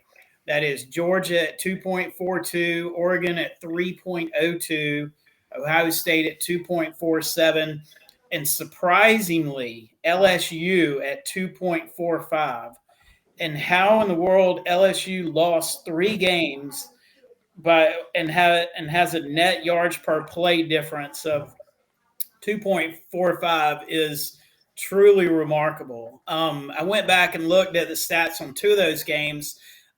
They out yarded per play Ole Miss and Alabama by almost a yard and lost both of those games.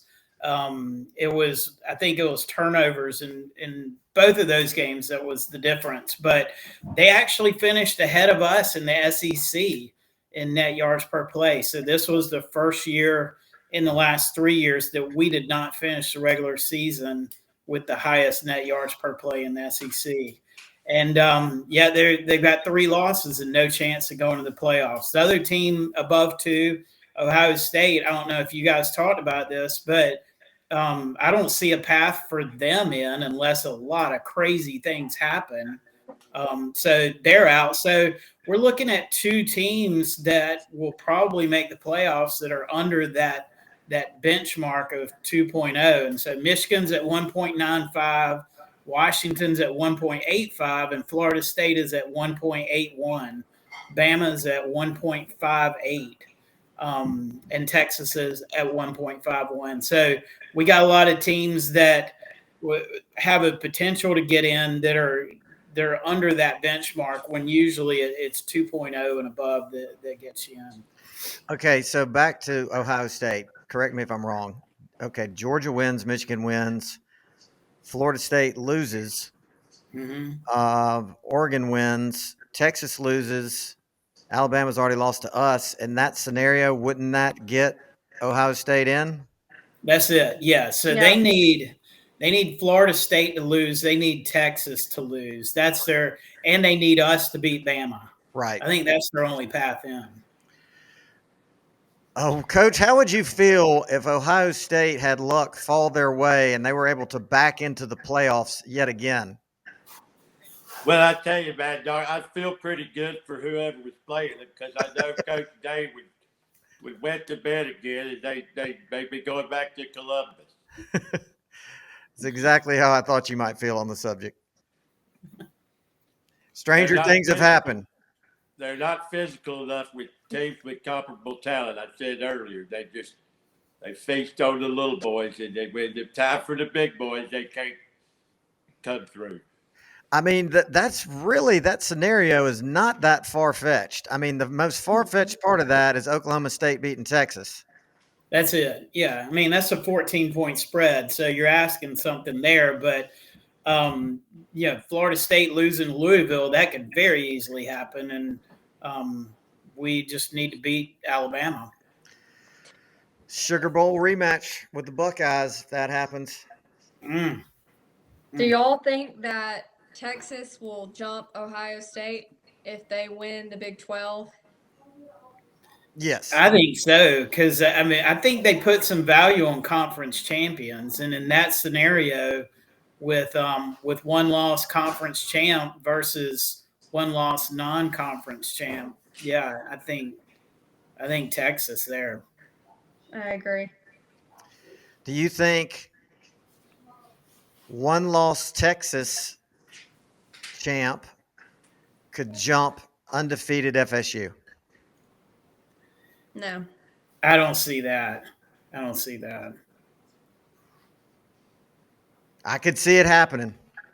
If they're looking for the best, I could see them just saying, you know what? It's not the same FSU team. They're Yeah, not the same. yeah. Maybe if you get a really bad game out of FSU in the ACC championship and they squeak by somehow, then and Texas just blows out Oklahoma State, then they could have an argument there. But it's going to be hard to keep a undefeated team out, undefeated conference champion team out there. What do y'all Right. think about a one-loss Washington still having a shot in there?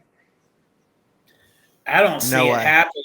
You know, one of the things that the committee looks at are these stats, this net yards per play, and Washington is just terrible there. Like their net yards per play versus Power 5 is the lowest among everybody we just talked about, except Florida State.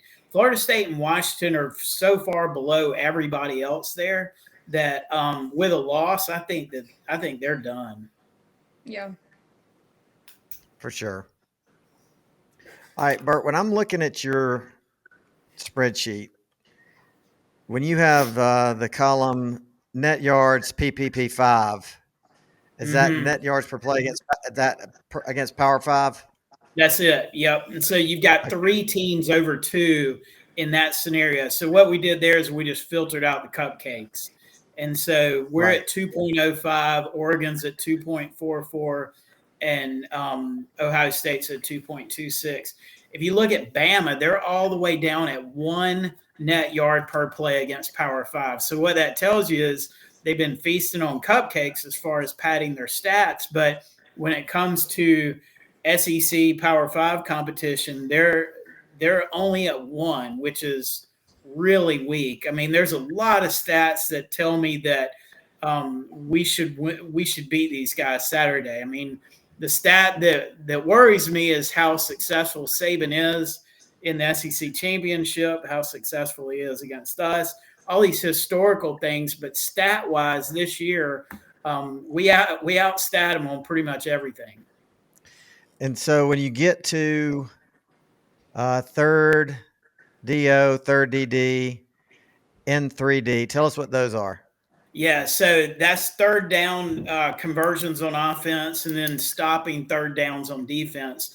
We're head and shoulders above everybody else on that money down. We convert at a rate of 57%, and we stop teams. Teams convert on us at a rate of 27%. So that net difference is 30%, which is the highest by far in college football. The only other team above 20 is Oregon, right at 20.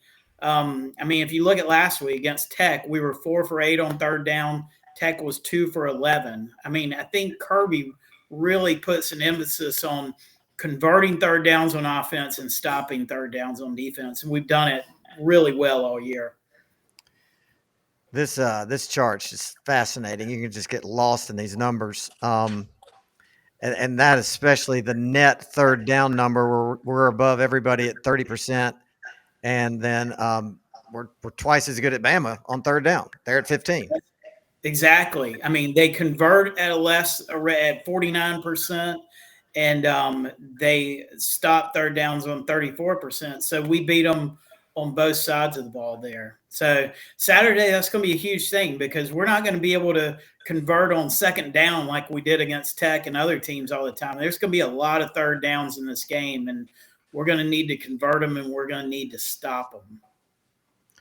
Coach Holtz, what would you say if you were coaching the Bulldogs would be your keys to winning? I'd say believe in yourself first. I'd say what are you going to sacrifice tonight to make this happen?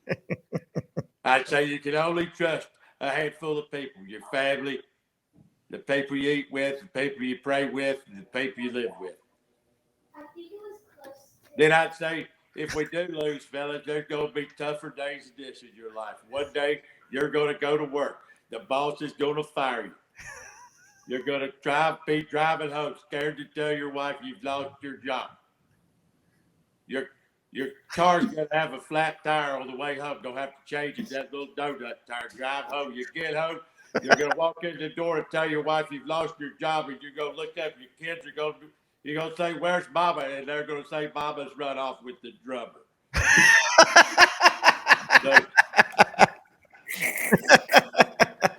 So there will be tougher days in your life, but I don't expect Georgia to lose the football game. I mean, Kirby's smart. He's won 600 games in a row. He seems to have a pretty he's grounded and blocking and tackling, just like old Coach Lou was, and I think he might knock his old nemesis down on Saturday evening there to Mercedes-Benz. So.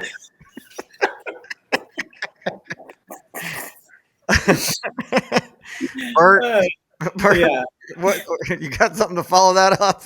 I do. I do. One of the things that we talked about last year, and we've talked about it some this year, is Graham Coffey over at Dog Central. He has this theory with Kirby, and he had it with Monken and now Bobo, that they're playing the long con, which is we come out vanilla as much as we can over the course of the year, and we don't show our cards in a lot of games. I think we did it last week against Tech. We sat a lot of guys on the bench. We came out pretty vanilla on offense. We didn't blitz a lot. We didn't show our cards. But the long con is basically Kirby knows that there are games that we're going to win, and he knows that those are the games that we use to get better and improve on the things that we may not be good at. And so we've done that over the course of the year. There are games where he knows we've got to kind of come out blazing with both barrels, and we did that when we needed to. We did it against Ole Miss. We did it against Kentucky. We did it against Tennessee. And so if you kind of buy into this long con theory that Kirby develops over the course of the year, then and you saw it play out last year between the SEC championship and the semifinal and the final, we went 50 points on offense, 42 points, and then 65 points. I mean, we did not hold anything back on offense in those games. And so if we're going to see this long con play out again, and hopefully we do, then we're going to have a fully loaded offense that is motoring down the field in the SEC championship, because that's what he's been working towards. I like it. I didn't like the fact that we used Dylan Bell, end around pass to MRJS. I was like, we need to save that. But then my conspiracy theory is the next time we do it, Brock will be the one throwing the ball. Right. Yeah, we got variations of that play. And, if they see him playing too aggressive on defense, that's when you break something like that out. Because, man, that thing worked to perfection, didn't it? Oh, wow. I mean, he could have lobbed it 20 feet higher in the air, and he could have caught it like a punt. I know. It's just like, get it to him. Don't let it hit the ground. Just throw that thing up in the air. Exactly. Yeah. So that's it for me. That's all the stats we got. We've been we knew this game was coming all year long. The last substantial play we had against these guys was the biggest third down of Bryce Young's career. They needed 10. Play clock was at 4. From the pocket, he launched it downfield. It was underthrown and intercepted. Keely Ringo had to escort down the sideline all the way to the end zone. And Dirty Dan Jackson sacrificed his body to make sure he went in untouched. Blew it up. Yep. Georgia conquered the Crimson Tide. In the immortal words of Chris Fowler, yes, they did. Well, guys, I have. Let's do it again. Let's do it again. It's like I told Let's do it again. Cassidy. We're going to be back here next week. This time, all smiles. I promise. Let's do Let's it. do it. All right. Go Dogs. Go Dogs. Go Dogs. Go Dogs. Thrilled to have back Dari Nowkhah from SEC Network on the go. What's up? What's up, man? Don't try this at home. Doing a podcast while driving, but hey, we're doing it as safely as we can, right? I've got the phone right up here in my line of sight. There you go. There, and I'll let you know if there's any cars coming from behind you, like a cop with blue lights on. Yeah, would you? You see anything back there? No? Nothing. We okay? All right, good. just so everybody knows, you're on the way back home after coming to the Macon Touchdown Club last night. You did an awesome job, man. Oh, thanks, dude. I appreciate it, man. I just stand up there and ramble. I don't know if I'm interesting or not, but, I just kind of stand up there and ramble. So. No, I mean, you made that gymnasium just feel like a bunch of dudes sitting around chopping it up, around like over lunch or a campfire or something. Good. That's fun. That's what I would rather. Like, that's, one of the things about, I think, like all of us on the network, we just kind of want to, we're no different than any of you guys, we just kind of want to be able to sit back and BS a little bit. And, we're just pretty laid back dudes, Yeah. I mean, and you and CD and Benjamin Watson, I mean, you guys you make the viewers feel like, we're part of the group. Like we're your college football expert buddies. And it was funny what you were saying about CD last night about how he kind of counts it down. Like after week 2, he's like, man, I can't believe it. I do that exact same thing. Like I mourn September and October. Yeah. And then, I mean, and like for him, it's the busiest time because, I mean, he flies into Charlotte from Gainesville every Thursday. He does the Friday morning show with PB, Friday night with us, Saturday with us, stays Sunday because he's on the simulcast Monday morning with PB on SEC This Morning. So it's like, he's gone for 4.5 days every week for 13 straight weeks. But man, he sure hates the thought of that not continuing, year round. I mean, the thought that has to end at some point every year drives him nuts, man. It's pretty funny, but he loves it. He loves it, and we all love that he does it. So it works out. The funny thing is I think everybody listening totally was picking up what you're putting down because we're all such college football nuts that, the off season is sad for everybody. It's like we went to camp and now we've gone home. Oh, for sure. I mean, like, I'll still be doing, studio stuff for basketball. It's just different, it's just, I love Pat Bradley and Fishback and all those guys. And I love working with them all. But it's a different vibe, It's a different vibe when you're doing basketball as opposed to football, for sure. Okay, I gotta ask you a follow-up question from last night. You said that the ratings for SEC Final were higher than SEC Nation. Is that a true statement? So, okay, I got to be careful with this. There are certain things that I say in those clubs. No, So we don't have an official, like we don't publicize ratings on our network. I don't believe we ever have. But we have the ability to kind of see the in-house numbers. Okay. And so what I know is this, that SEC Football Final is always the highest rated show on the SEC network. So those 13 shows or whatever rate higher than any other shows on the network, which includes Nation. So I was kind of joking around last night about, there's probably a friendly little rivalry there, right? I mean, they got their big on-site show.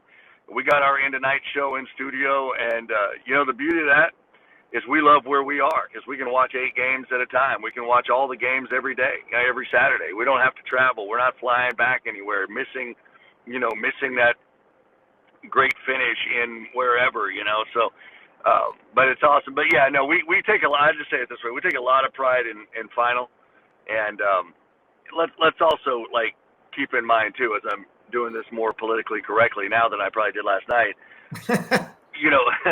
A lot of your ratings come off of whatever leads into you, right? So they've got re-airs of Friday night's SEC Now. We are coming off of a football game.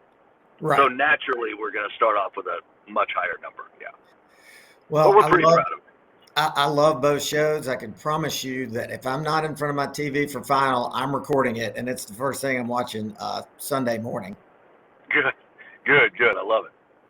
All right. So the one thing that I want to talk about with you, no matter what else we talk about, is all right. Georgia, obviously. I mean, putting aside the fact that we've won 45 out of the last 46. Putting aside the fact that we've lost, I mean, we've won the last 2 national championships. You have to consider the fact that we've won 29 straight. We've been number 1 in the coaches poll and the AP poll since forever. Number 1 in, the college football ratings most of the time. I don't understand a world where they think that we're the number 1 team in the country now, and a potential loss to Alabama would somehow not make us one of the top 4 teams, one of the 4 best teams. Because I can promise you, Vegas would have us favored against FSU, against Washington, maybe even Oregon. You see where I'm going. Oh no, I know. I know where you're going. I completely know where you're going. And I'm not saying it would be right. So, the committee's job is to get the 4 best teams. But I think we all realize that that's not always the easiest thing to do. Sometimes, and they would never say it, but history would indicate it ends up being the 4 best records of Power 5 conference champion teams. It ends up being, they also are very upfront about we value conference championships. Sometimes it ends up kind of being the most convenient teams, right? So in this world where if we're the committee, say we value conference championships, and you have an undefeated ACC champion, Florida State, and an undefeated Big Ten champion, Michigan, and an undefeated Pac-12 champion, Washington. They all won every game they played. They are all Power 5 conference champions. And then you've got Georgia, who just lost its most recent game, is not a conference champion. I don't know how they put them in. I don't know. In fact, that is kind of the worst case scenario for the SEC as a whole, because if Texas wins, you know where I'm going, they're 12-1 with the win over Alabama, who just beat Georgia, and you could make the case that Texas is that 4th team in, and that neither of the SEC championship teams are in. They don't use Vegas. They do not use Vegas. They've got their own ways of justifying it. Now, strength of schedule, strength of record, conference titles, they all matter. But if you're telling me and them, they've got 3 undefeated Power 5 conference champions, I think they're putting all of them in, because what the hell is the point of the regular season and winning a conference championship if you can win all 13 of your games in a Power 5 league and not get in? So then it comes down to, Alabama, Georgia, or Texas. And that's the conversation we just hope we don't have to have that Sunday. Okay, but the first thing you said is that their goal was to get the 4 best teams. So and I don't think it always works that way. That is their goal. So what you're going to have to tell them and get them to believe is that what they saw one day before, when Alabama just beat Georgia, Georgia's still the better team. You're going to have to convince them that what they saw wasn't what they saw, that what they saw did not matter. So, okay, let's put the let's say that the game goes down exactly like Alabama-Auburn. You got some fluky stuff at the end, like the muff punt. You got an impossible situation on 4th and goal from the 31. Milroe makes that pass for Alabama to win on a walk-off by 1 point. Right. In that scenario, now Georgia's all of a sudden not one of the 4 best teams. They would have just lost. David, they would have just lost, and they're not a conference champion. Okay, I don't think that plays out well for Georgia. I don't think it does either, but it's. I know life's not fair, but in that situation, that wouldn't be fair. Now, here's another issue. So okay, all right. If I'm Ward Manuel, the AD from Michigan, and I've got a vote here, do you think he's going to vote for Georgia? He ain't going to vote for Georgia. He doesn't want Georgia in there against Michigan. Well, I mean, that's probably fair, but you know, he's one of what, 12 or 13. His vote isn't necessarily going to carry the kind of weight it's going to take to keep Georgia out. Like, if Georgia doesn't get in my estimation, it's just simply because 3 other Power 5 champs went undefeated and they just lost and they're not a conference champion. And a team that beat them will have won 11 games in a row, beaten high-quality teams along the way.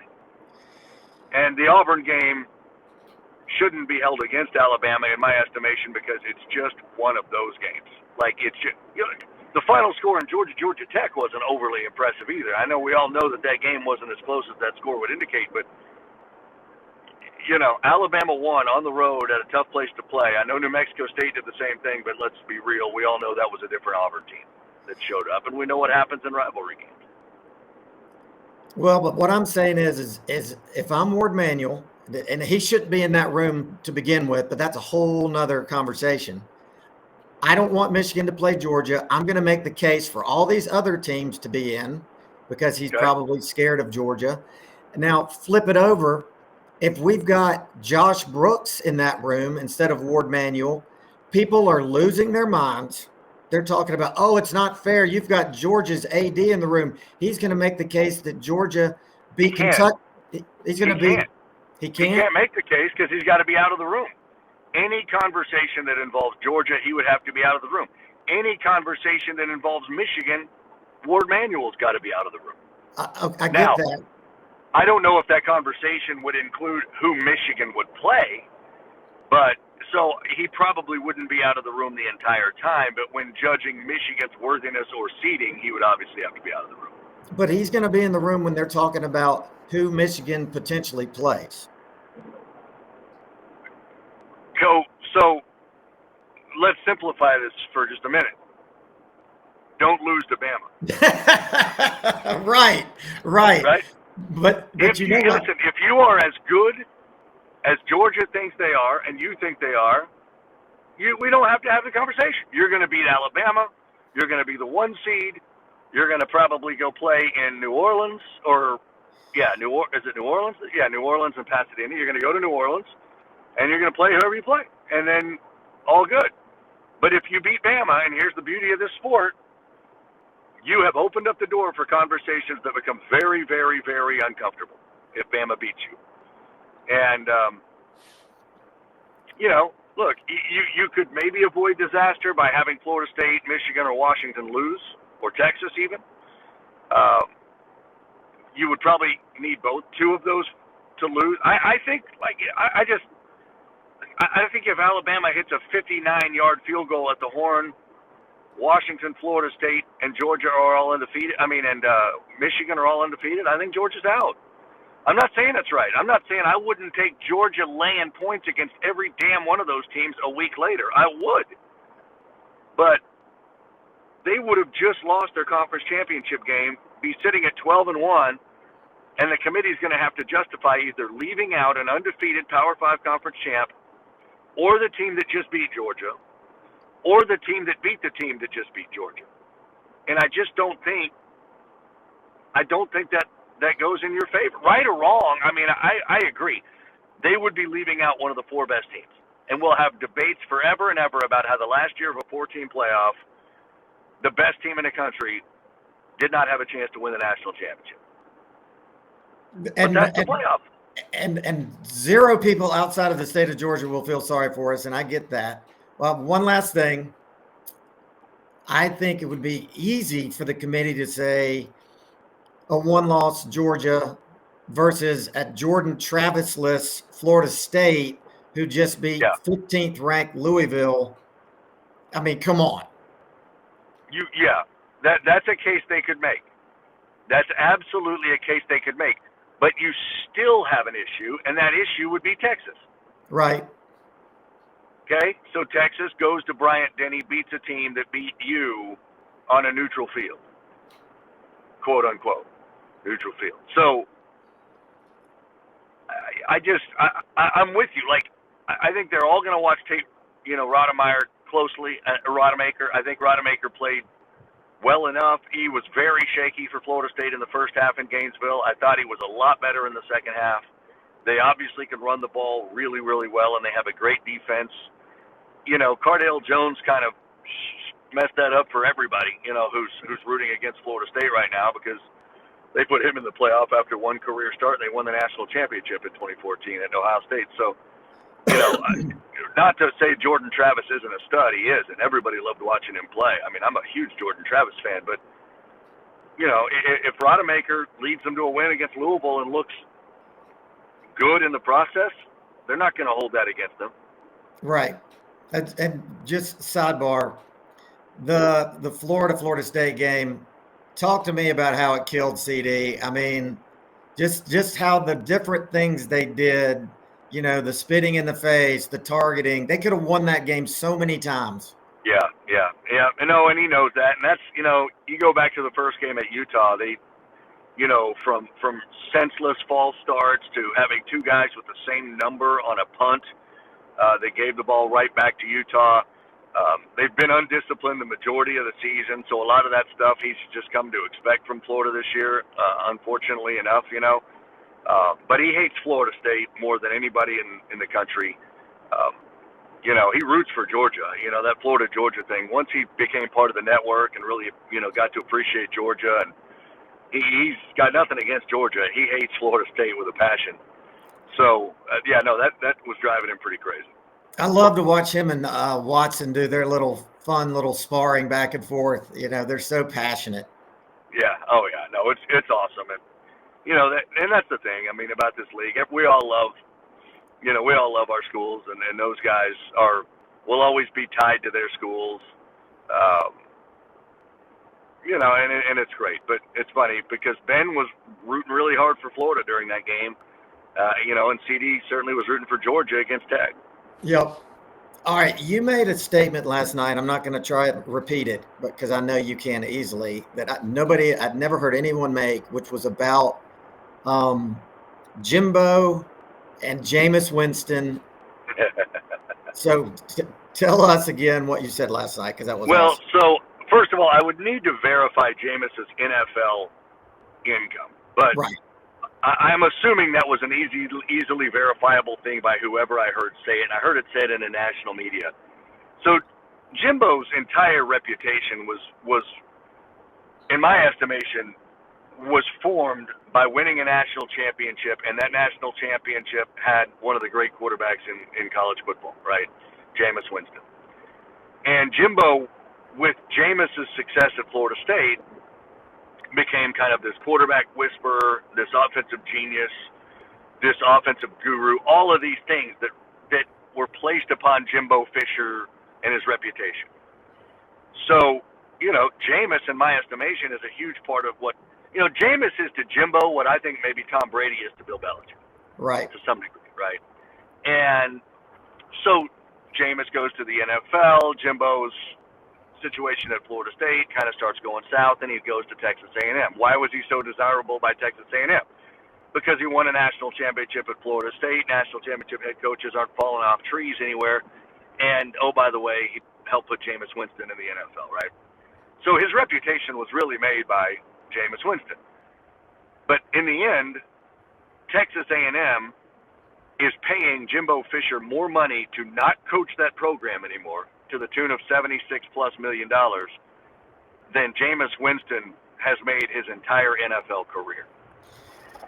So the guy that made Jimbo has made less money in the NFL than Jimbo is going to make to leave College Station, Texas. I think crazy. That's an incredible thing. It really is. I'd never thought about that. That's maybe the stat of the year. All right, taking it a step further, was Jimbo the coach that recruited Jameis Winston? Yeah, I think he was, yeah. Okay. Yeah. And Jameis, remember, was an Alabama commit He's from Hueytown, Alabama, and ended up at Florida State. Yeah, Jimbo got Jameis there. Okay, well, at least he did that. Yeah, he did that. Well, he can recruit. I mean, there's no doubt he can recruit. And so he doesn't even have a mitigation clause. Like, he could go to Rice and still be making that $76 million until it's paid out, right? He can double dip all he wants. And Wow. at some point he will be. Yeah, it's pretty wild, man. You know, those clauses kind of what do they call it? Offset clause, right? They don't have an offset clause or something, and that's kind of the standard now with big-time college football coaching hires. I mean, when they say it's guaranteed, it's guaranteed. It's not. It doesn't go away because you get another job and somebody else starts to pay you. Except for maybe like a moral turpitude clause that got kicked in with Mel Tucker. Correct. Yeah, I mean, that's fired for cause. So, but Right. if you get fired and it's not something like, you know, hitting on a woman who you brought into your program to teach guys about sexual harassment, you know, then you're okay. Right. Right. Okay. Moving right along. So now that Jimbo is out, are we down to only 3 active coaches that have won a national championship? Saban, Dabo, and Kirby? Yeah. As far as head coaches, I mean, Chiswick's a coordinator, and he's won one. Right. Yeah. That's probably right? I mean, think of who's. That's it. No Urban, no Stoops, no. Yeah, probably it. That's wild. That is wild. It's kind of crazy. Yeah. So I mean, they're not falling off trees, you know. Oh They're no, not. 4. Mac Brown too. Yeah, I knew there had to be another one. Yeah. Do you think Mac Brown, you know, he's got to retire soon? Maybe not. Maybe he loves it so much he goes 10 more years, but I think he's got at least one. Okay. There's a competitiveness to him that I believe he's still got one. Now, you know, he loses Drake May.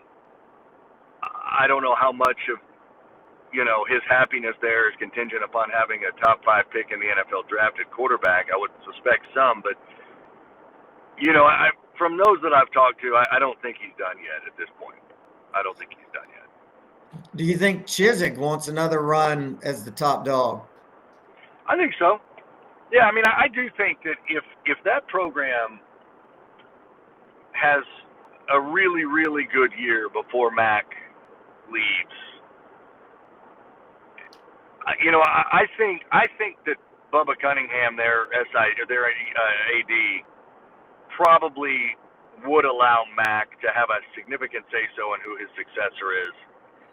And it isn't just because of what Mac's done on this stint at UNC. It's what he did in his first stint in the 90s, and he was really good there. Mm-hmm. That Mac and Chiswick are best friends.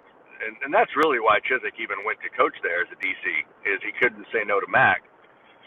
So I think Mac would try to get Chiz that job. Now, the defense hasn't been very good. It started the season much improved from last year. But it's kind of fallen apart a little bit, and that's, you know, a bummer and disappointing, and I don't know how that plays into Chiz's future there. But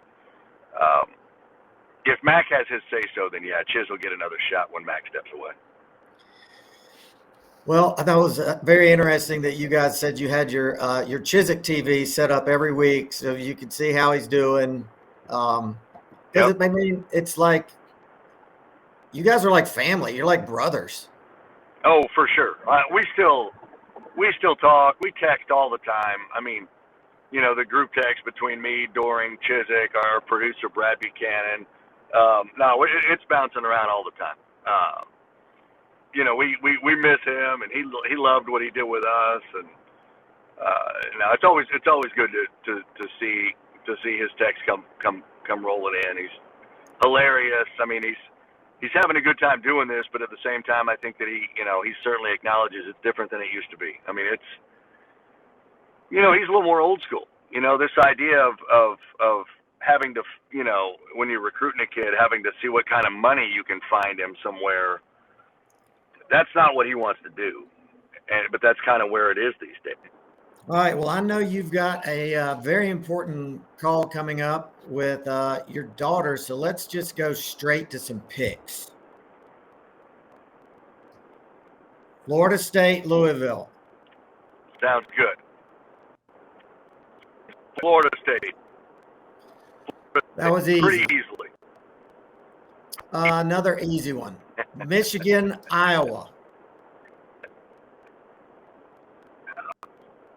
I think it'll be closer than most people would think, but Michigan will win.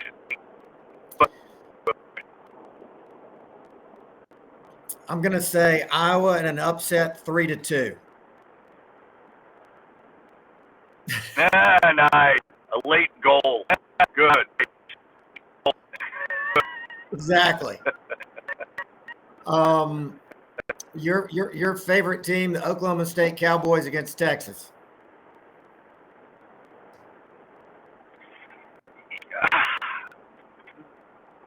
I think Texas is considerably better. There's something right now with this Cowboys team, and it started after they lost back-to-back a home game to South Alabama, game at Iowa State. They were 2-2. They had a bye week. People started Gundy's job was in jeopardy. Nobody played for him anymore, so on and so forth. They came out of the bye week and went and won the rest of the way and beat good teams in the way. I think it's going incredibly close. This might be good of a championship game as we have this week. I'll say Texas wins, but it's going to scare the heck out of the Wolves, I think.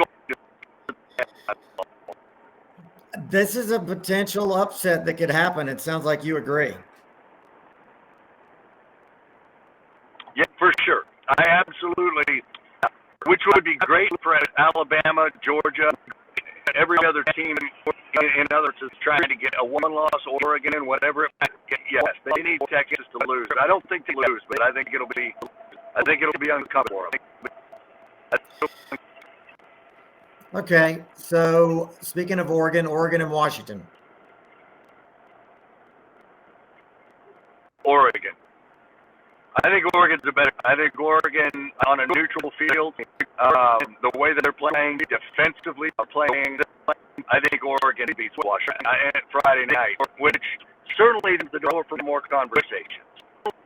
Yep. I mean, Washington has just been tempting fate for so long. I feel like really, Dan Lanning changes one decision in the last go around and they win, and we're not even talking about Washington. So then. Yeah. Okay, here's how I'm going to tee this up. The true national championship of this year goes down in Atlanta in the Benz amongst the two best teams, and that's Alabama and Georgia. Who wins? I will take Georgia in a really good game. I'm not against the program, a team that's won 29. I think it's the first time Georgia beats the SEC championship game, and then we don't have to. You dogs don't have to worry your tails off on. Thank you. I appreciate that. Now, I don't know if you know this. Did you know that? Did you know? To my knowledge, Alabama has never lost in that stadium.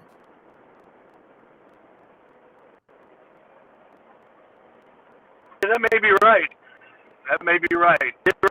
Yeah, I've kind of forgotten about that. Exactly right. I don't think they have. Well, you know what? All streaks have to be sometimes. I just don't think it'll be Georgia's winning streak.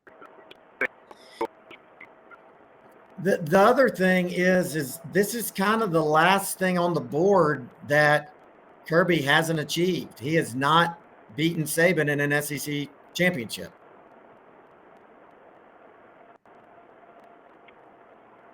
I mean, and I honestly, he probably, I don't even know cares so much about that. It's about winning the national, but can't do that.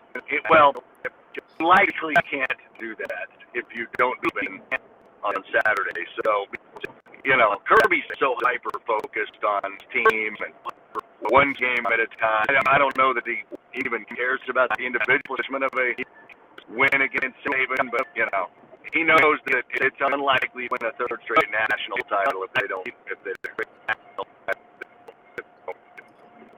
I agree. Well, Dari, I'm not going to run you all the way up to your call time, and I got to get some work done myself. So with my day job. So are you? Yeah, exactly. So you're not going to be at the game. You're going to be in Charlotte. Yeah, I'm going to be in Atlanta today. We're going to do programming throughout the day, and then I'm going back Saturday morning. So I'll be watching. All right. Well, I hope the next time I see you, I'm happy.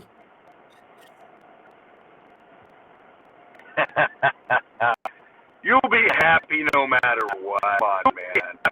It's just a game, right? No, it's not just the game. It's the source of a great deal of the happiness in my life.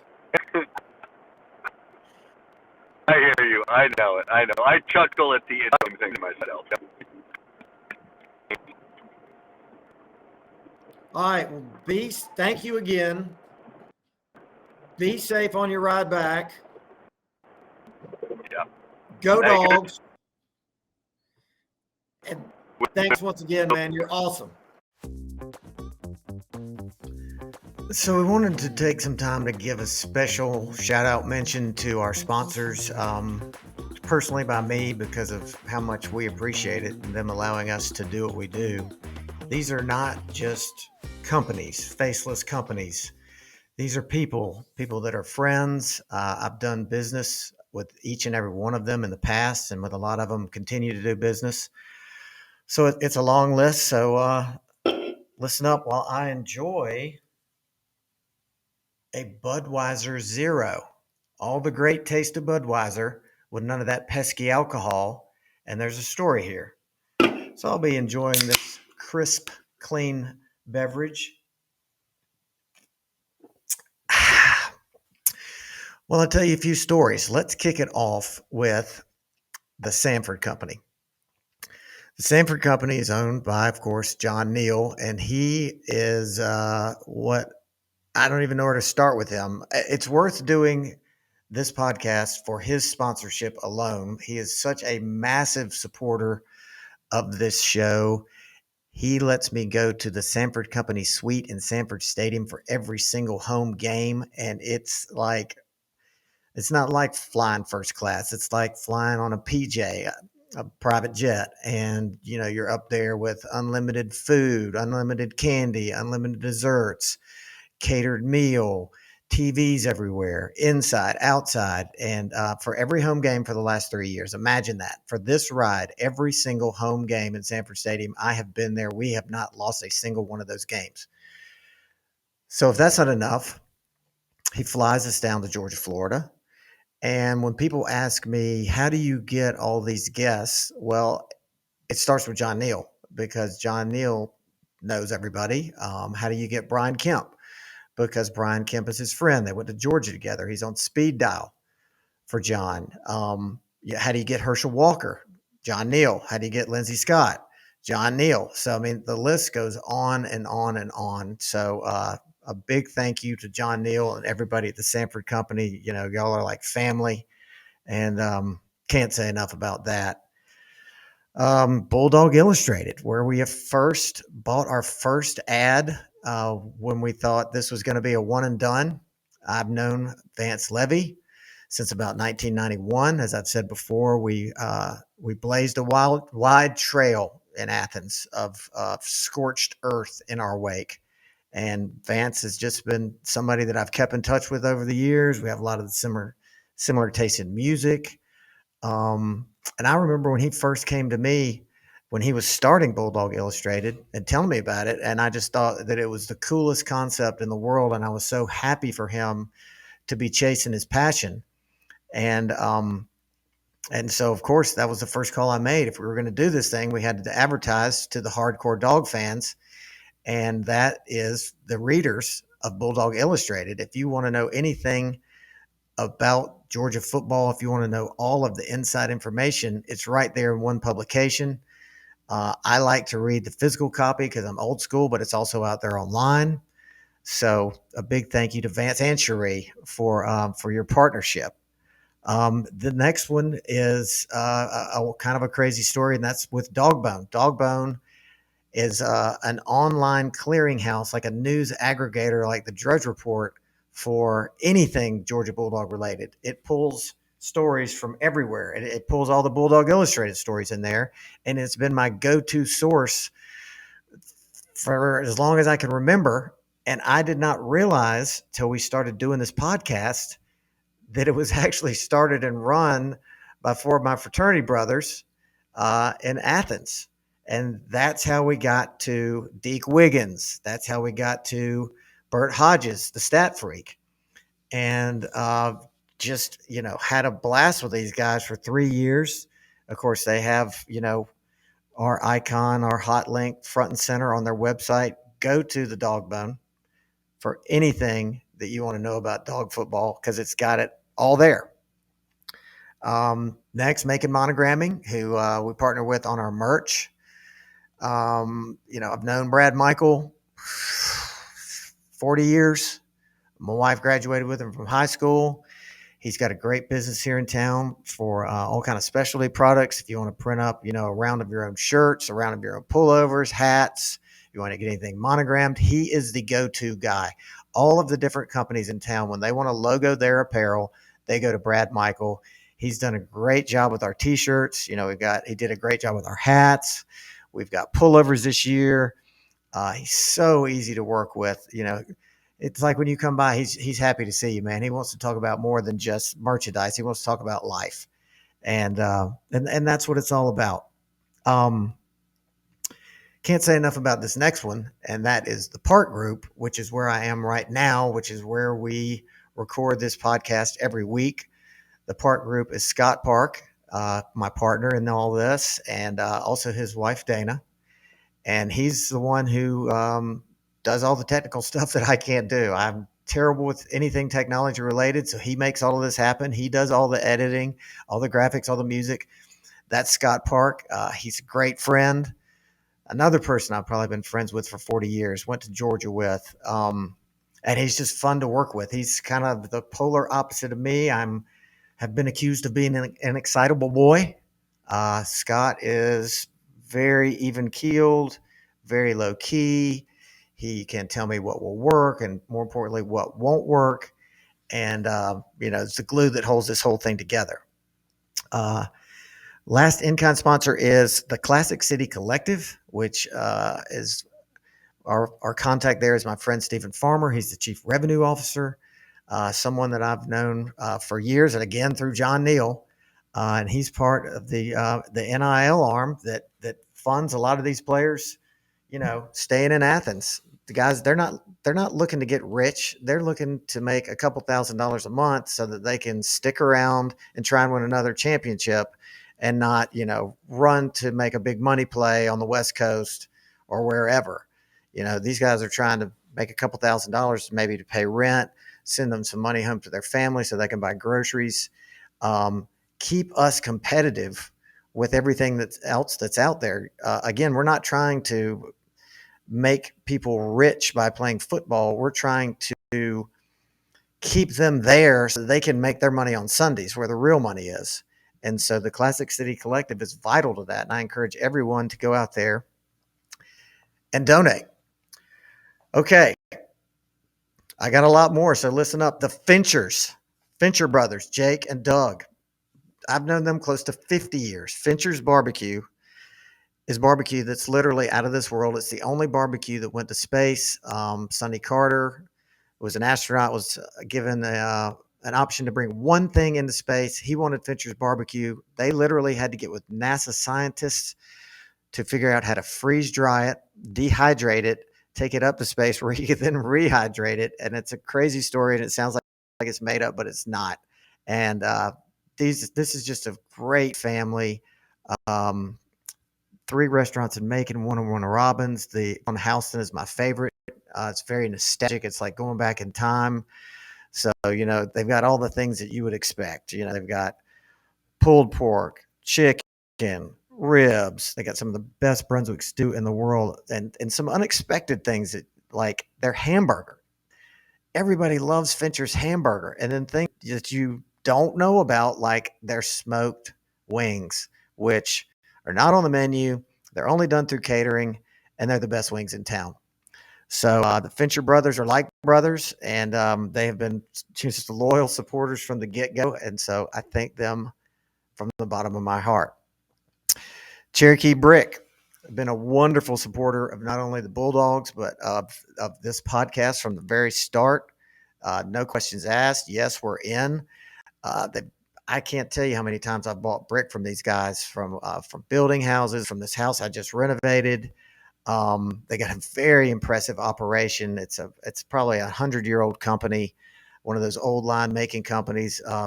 They've got a wonderful location down in the industrial district, and I mean that. It's very cool to me to see how things are made and how these guys make bricks.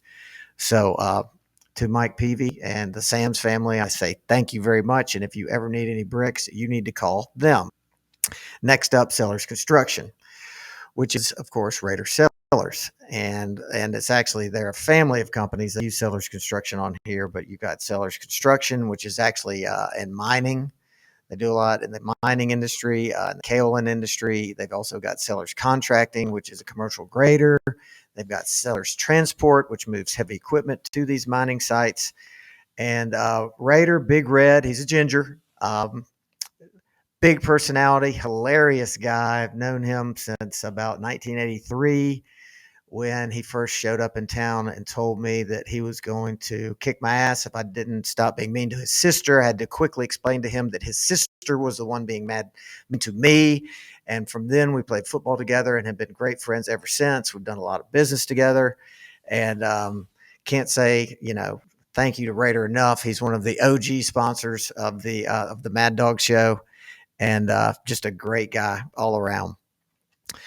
Go Clean Co. Go Clean Co. is owned by Matt Wiles, and they are a remediation and restoration company. Let's say, your hot water heater in the attic fails, rains down water all over your house. You got to rip out sheetrock. You got to rip out, insulation, everything. Well, not only do they take that out, but then they repair everything. So Matt's somebody I've done business with. Matt is somebody that, I've had to use at my house when I had a shower fail. And he's just a very quickly growing company. He's franchising it. He's here local. Another ginger. So I've got 3 gingers on so far. I've got Jake Fincher, Raider Sellers, Matt Wilds, very ginger friendly here. Scott Park is actually a ginger. Man, I didn't realize how ginger friendly we are. But Matt's based actually in Bolingbroke, just north of Macon. If you ever have any needs in the remediation, if you have, a catastrophic failure, hopefully you won't. If you do, that is the guy you need to call. OrthoGeorgia. I don't know where to start with them. I've done a lot of business with them, starting before they were even OrthoGeorgia back in 1982 when I blew my knee out playing midget football in Macon.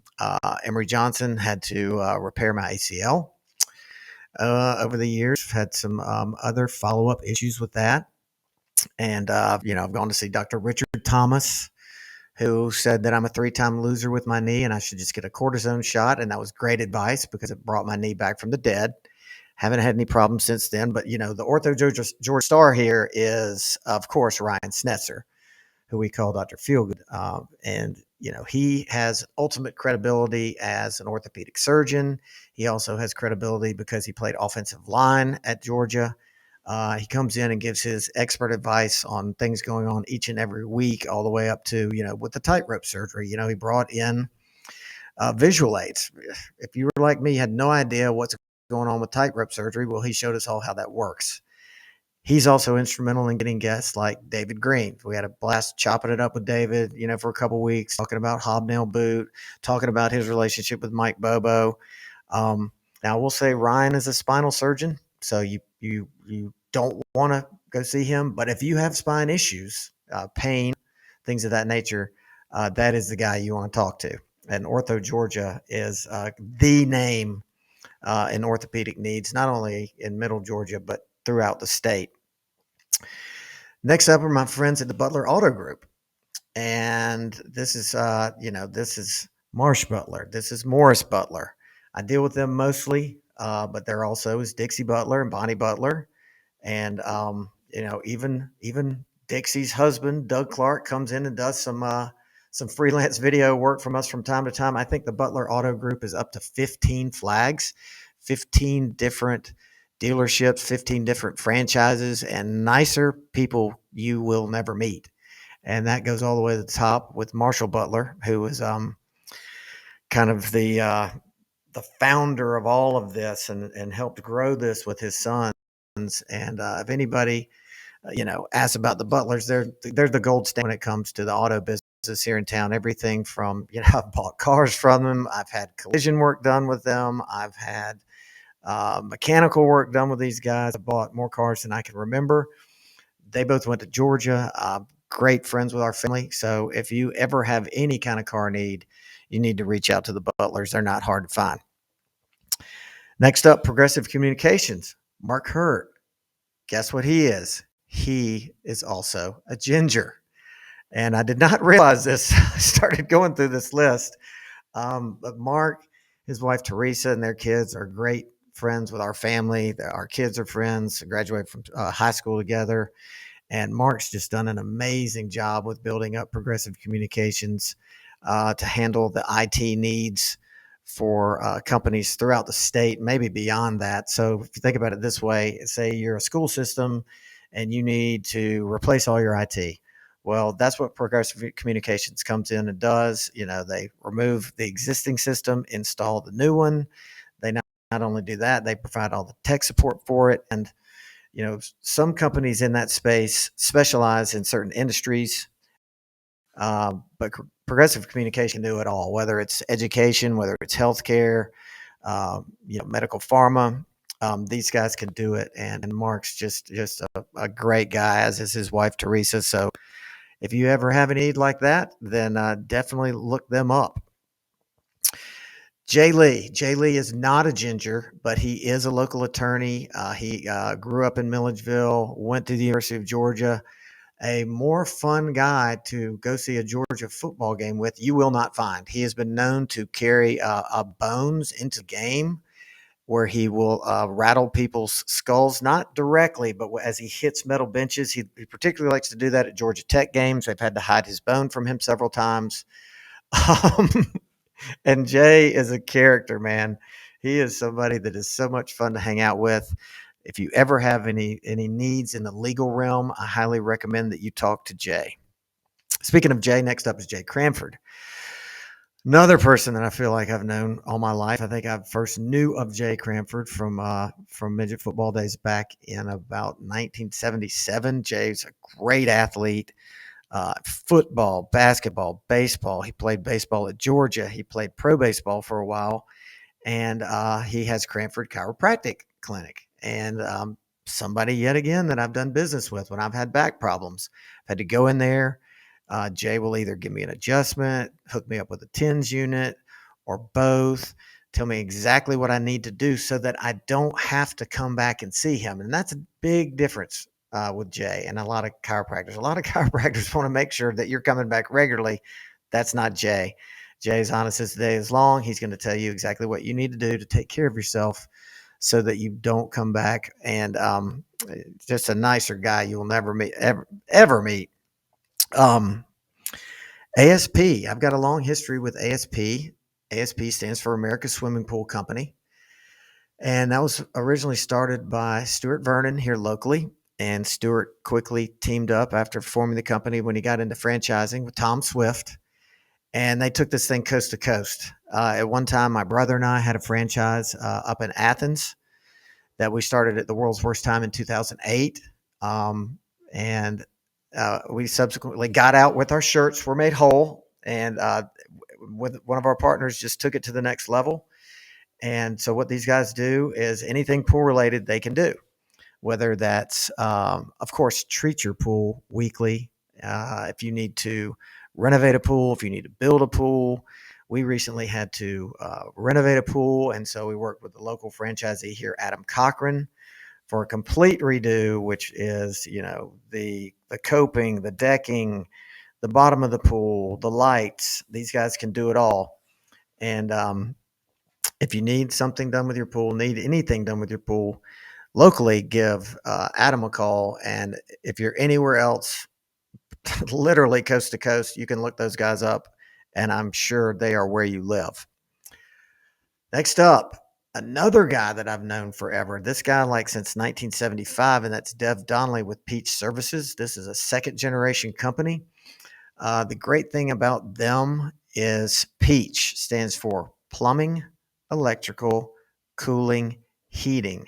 So I recently went through an entire renovation of my house, and rather than having to call a plumber, an electrician, and an HVAC guy, I just called Dev. One call, and he could do all of that, and it cut out a very painful part of that process, which is coordinating between contractors. Dev is an engineer, so he's extremely well versed in not only all things, HVAC, electrical, and plumbing. You just need an engineer in general when you're doing a lot of this stuff. Trust me. And Dev is so responsive, so organized. I send him a text to say, "Hey, I need your help." He's sending me an automated text saying, "Hey, our technician will be at your address, today at 2:00." And then they show up and they get it done. And they're with great guys that, I will leave my door open and my house empty for them to work in my house, and I have zero concerns about it. How about that? Are there many contractors you can do that with? And the answer is no. So thank you, Dev, for all you've done for the podcast and for me personally. I think over the last 5 houses that I've had. Up next, it's you'll see it advertised as Jack's Pizza, but it's really a family of restaurants. Some of Macon's best restaurants, Miramar, Circa here in Macon are just local favorites. And then they recently acquired Grits up in Forsyth, which is very, very fine dining, but not at an expensive price point. This is Ryan Griffin, again, somebody I've done business with on the banking side of things, because Ryan has various interests outside of the restaurant world. He's a big real estate developer and just a nicer guy you won't find. And I promise you won't find better food than you find at those family of restaurants. So check those out. And yes, coming up next, this is getting weird, but it's another ginger. It's Wesley Walthall from Walthall Oil, another multi-generational old line making company. Walthall Oil has been providing anything oil and gas related in the Middle Georgia area and beyond this is probably the third generation. Wesley was a big supporter, a little bit skeptical at first. He's told me the first year, no.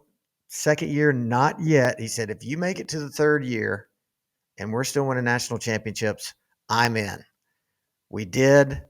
Wesley kept his word, jumped in, and we cannot say thank you enough to Wesley and his dad, Frank. They also own, I should say, numerous convenience stores throughout Middle Georgia, and they're the nicest ones. They're the ones where you go, okay, I don't mind stopping there. And here's the ultimate compliment you can give them, that you would use their restroom. There's not many convenience stores where you would use their restroom. Walthall Oil, yes, you would. I know that's not what you want to be known for, but compliments to you for having that distinction. All right, one of our new ones, Willingham Sash and Door. This is Brian Smith. I've known the Smith family for about 50 years.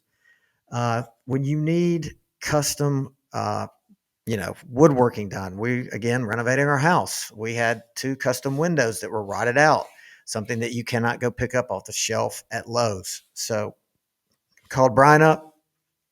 He said, yep, I'll come out. I'll measure it. Custom built 2 windows for us. Looked like the originals. the ultimate craftsmanship. And I cannot recommend these guys highly enough. Lifelong family friends, Brian's brother, youngest brother, Adam, lifelong friends with my brother, Chris, also with Jake Fincher. Alex went to Georgia with him, also lifelong friend. So just another wonderful Macon family that if you ever have any needs like that, you definitely need to call Willingham Sash and Door. I don't know if I got any more gingers on this list, but next on the list is Pelicano Construction. And my primary point of contact is Michael Garrison. Known Michael since high school and his wife. Kids went to school together. Done business with him in the past, and then recently did a lot of business with him when Pelicano built our bank for us here in town, Colony Bank. Not only did they do a great job, it's a beautiful building, but they did it and they finished ahead of schedule and in budget. So when you have a project of that nature, to be able to say you did that is rare. And so I can't recommend Pelicano Construction highly enough. They also did a new office for us in Albany prior to that. They're just the gold standard for commercial construction. And if you need anything in that realm, you need to give them a call. Ward Mini Storage. Now, this guy, he may have had red hair, but it was so long ago, I can't even remember. But that is Clint Ward and his dad, Tom. Mini storage is exactly what it sounds like. I've used many of their mini storage facilities in the course of moving, in the course of needing a place to store things for my kids. The Wards really got their name in Macon from custom home building. They have since progressed from that to doing large multifamily projects. And by that, I mean apartments, and just great all around people, both Tom and his dad.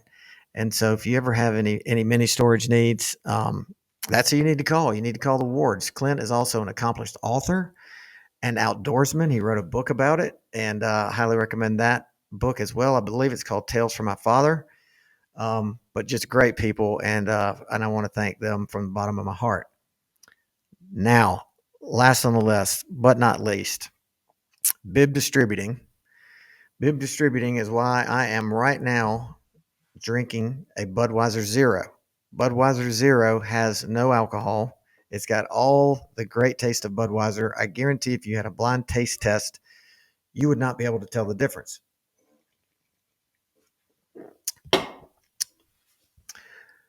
Budweiser Zero is an official sponsor of the Mad Dawg Show, and that's a big deal for a lot of reasons. And I didn't know this, but did you know that Dwayne Wade was who partnered with Budweiser to come up with Budweiser Zero? And part of the reason was he said he wanted to bring the first alcohol-free beer to life. And he wanted Bud Zero to be a game changer by letting athletes enjoy the taste of a refreshing beer without impacting their mental and physical game.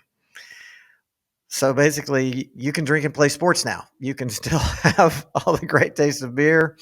It's got absolutely zero alcohol in it. And it's a part of, they're committed now to foster a culture of disciplined drinking behavior. So what does that mean? There's a lot of situations where you can use alcohol-free beer. Maybe you've just quit drinking, but you like the taste of beer. Boom, there you have it. Maybe you drink, but you're the designated driver that night. Boom, Budweiser Zero.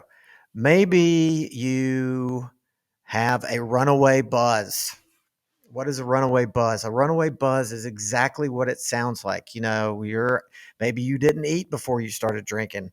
Or maybe you had too much too fast, and you need to put the brakes on that buzz, but you want to keep drinking. Mix in some Budweiser Zeros. You're still going to have the same great taste of Budweiser, but you're going to put the brakes on that buzz so you can come in and land the plane soft and slow. So Budweiser Zero, I highly recommend it. I did not just go out and get this off the shelf. I got this out of my refrigerator at home, because they taste great. I can only drink so many Coke Zeros. I love Coke Zero, but it's a lot of sugar. This is a great way to break this up.